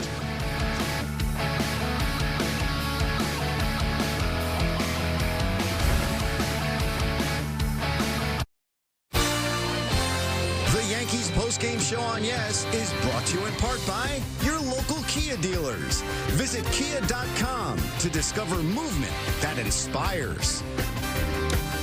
There are just 4 games left in the Brooklyn Nets season, and tonight on New York 55, tune in as they host the New Orleans Pelicans at Barclays Center. Tip-off comes your way just after 7:30 on New York 55 and streaming on the Gotham Sports app. Let's take a look at Carlos Carrasco getting the ball today. Highlights brought to you by your local Ford stores. And Jack, like his last start, he did get off to a good start, a 1-2-3 first. Yeah, Malloy is at the plate to start things off for the Tigers, and he stares at a slider for the first out. Couple of batters later, Riley Green at the plate, chases a high fastball. Clean first inning for Carrasco. So he gets through it, but then bottom of the 4th, he'd allowed just 1 run to this point. But, Jack, this is where it begins to unravel for him on that pitch to Spencer Torkelson. You see where Wells wanted the ball down. You see where the pitch was up. That slider becomes a souvenir. 3rd of the season for Torkelson. 2 batters later, McKinstry on a 2-1 sinker that's up, and he takes it out. Now it's 3-0 Tigers, and ultimately, as we've detailed, they would get 3 home runs in the inning. Yeah, the next batter was Dingler, so they go back-to-back in a 3-run, 3-homer inning. 2nd of the season for Dingler, made it 4-0 Tigers, and Carrasco fooling no one in that inning. He was tattooed. Last game allowed 3 runs over 5 1/3, pushed his way into the 6th. Today, barely got through 4 1/3, giving up the 4 runs on 6 hits, 3 of those home runs. Let's hear from Carrasco now on our Genesis Sounds of the Game. Aaron just said command is king for you. Why do you think you lacked command at times today? You know what, I think command, I just missed a couple of spots right there. I think the more important, just when you had your command, is everything's completely different. But I missed a couple of spots right there, and I got hurt. So you look at who's on the other side and the way he was working through the lineup. Do you feel like you have to be perfect out there when you're opposing a guy like Skubal? You know what? No, we just go out there and try to smash and run. But you know, he pitched well today. Did the call affect your grips or anything like that, or anything? No, it didn't. It didn't happen. I just feel normal. I just made a couple of spots. How do you feel in relation to how you did at the very end of spring training when you were earning that spot that you got in the rotation? You know what? I think I need to get it back to there, man. You know, we just learned. I just learned something today, and I need to be a little bit more like specific in the pictures and all that kind of locators, especially. You know what? Just get in there. Were you at all surprised how aggressive they were at times? They were really aggressive in the first pitch, swinging a lot. Even when I get behind the count, there was a hard contact too. Earlier, you said location, location, location. Same case for Carrasco, but you want to make sure you buy in the right spot. He was buying in the wrong spot, and you could tell by his reaction. Yeah, and you could even see him in the locker room or the clubhouse after the game, despondent about what happened out there, because you go out there with the stuff you have on any given day, and you want to be able to fool those hitters. And Carrasco didn't have much in his arsenal that was going to be able to fool the Tigers. We talked about the good spring that he had, Bob, and the swing and miss stuff. We thought that his first start was representative, but this one, with the way that the Tigers hit him so hard, everything that happens around Carrasco right now is being judged. Clark Schmidt will be coming back to the starting rotation at some point.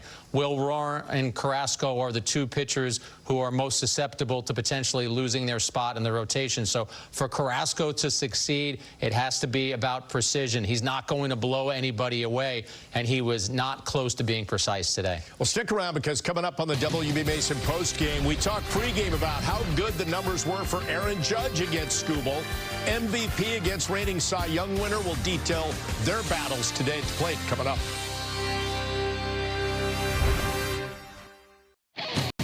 The Yankees postgame show on Yes is brought to you in part by your local Tri-State Genesis retailers. Learn more at genesis.com. Wednesday afternoon on Prime, watch Aaron Judge and the Yankees take on the Tigers in the series finale. Don't miss a minute of Yankees coverage beginning at 12:30, only on Prime. Then after the game's over, flip over to Yes for the postgame. Great to have you back once again. One of the storylines we followed on the pregame was a great matchup that you had to tune in for between the reigning Cy Young winner in Tarik Skubal and the reigning American League MVP and Aaron Judge. And Jack, the reason, because Judge had really good numbers, 6 of 14, 2 doubles, 2 homers in his career, had a chance to do early damage in the first. Yeah, we got a glimpse of this matchup in a high-pressure spot in the first inning, a couple of base runners on.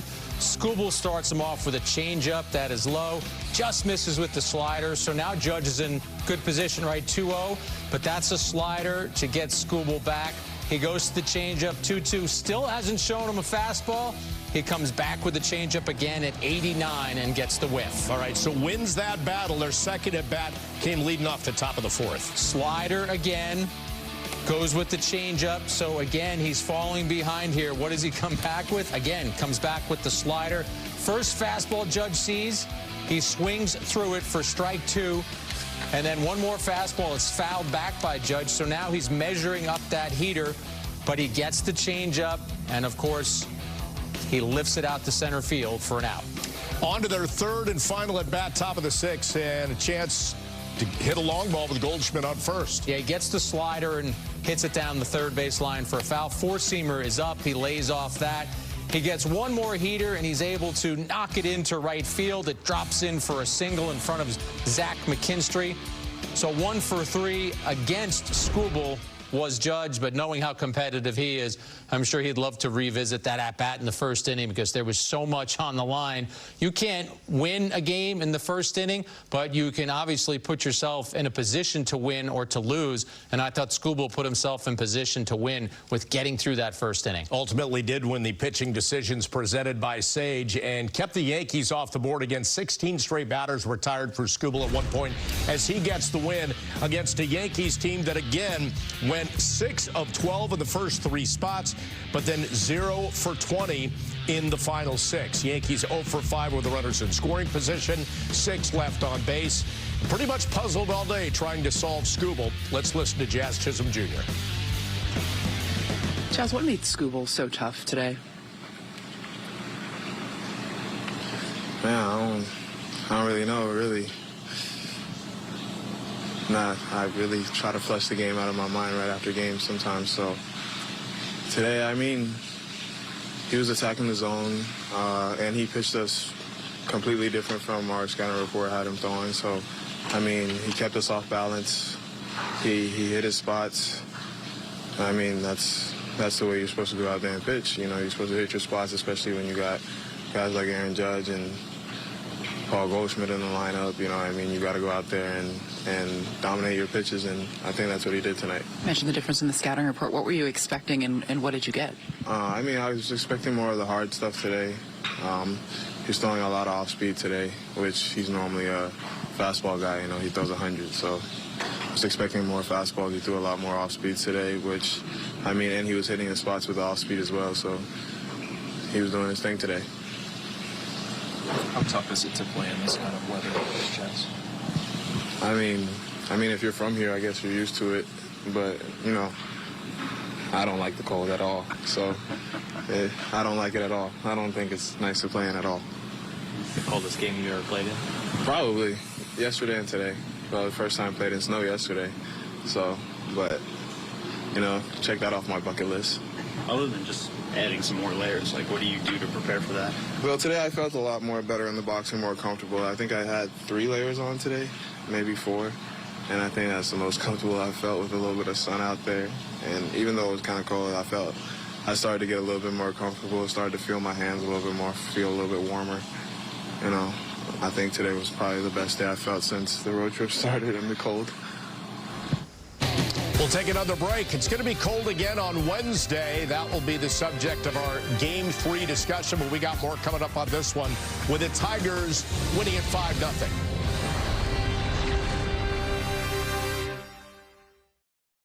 The Yankees postgame show on Yes is brought to you in part by your local Hyundai dealers. There's never been a better time to test drive that Hyundai you've always wanted. Visit HyundaiUSA.com today. Memorable moments in Yankees history presented by Prevagen, made for your brain. On this date in 2003, it was the Yankees home opener, and it was Godzilla taking over the Bronx. Hideki Matsui hits his first major league home run, a grand slam against the Twins that proved to be the difference in the Bombers' 7-3 win. What an amazing moment, one of so many for Matsui, who played for the Yankees from 2003 to 2009. When they won the championship in 2009, he was the World Series MVP, 3 homers, 8 runs batted in that series. And, Jack, you covered him so much. What are your memories of him? True professional. After every game, Bob, he would start his post-game session by speaking to the English-speaking reporters while the Japanese reporters waited for him. And that was always going to be a long session because he was such an important figure in Japanese baseball. And that leads me to my next point. When the Yankees went there in 2004 and opened their season in Japan, there was a period where their team bus was leaving the stadium, and it idled for a moment, and all of these fans noticed that Matsui was on the bus, and they swarmed the bus just trying to get a picture of Matsui because that's how important, that's how big a deal he was in Japan. And finally, he once took the members of the media out to dinner, and I was part of that. He was trying to get to know everyone, and he asked for suggestions on what his walk-up music could be.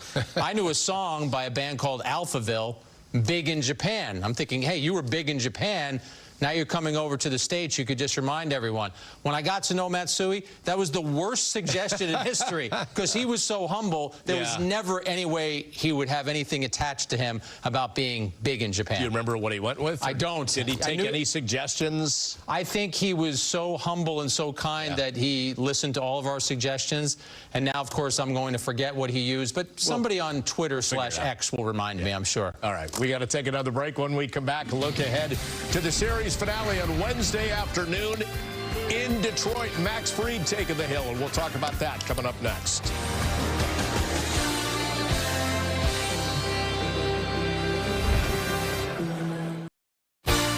Post-game show on Yes is brought to you in part by EEP Law, New York City's powerhouse firm for victims. Here are your pitching probables for Wednesday afternoon at Comerica. It's Max Fried for the Yankees against Jack Flaherty for the Tigers. The big subplot, but it's a great storyline, Jack, the fact that they were high school teammates at Harvard Westlake in Southern California. Now they go head-to-head in the majors. What a great story, right, Bob? You're playing high school baseball with someone. You have your dreams. Flaherty was a couple years behind Fried, but they both were eventually first-round draft picks, as was Lucas Giolito, who also pitched in high school with them. And as you're chasing down your own dream, you're hoping that your teammates do well. Now they're going head-to-head in the game. You'd love to know what both of them think about that matchup, and we'll get a chance to hear from both of them, I'm sure, tomorrow. But this is a lot of fun for them individually. For the Yankees, though, as a team, they need Max Fried to help get them out of these doldrums. Their offense has not produced across the last 3 games. How do you stabilize things? You get a strong starting performance, and you hope that your offense comes along for the ride. We will find out what happens on Wednesday afternoon. Final game of this 3-game series. Remember, pregame is on Prime at 12:30. First pitch a little after 1 o'clock on Prime, and then right afterwards you flip over to Yes and the Gotham Sports app for complete post-game coverage. Yanks follow this one 5-0. They'll look to avoid the sweep. Coming up Wednesday, we'll see you at 12:30 on Prime. Take care.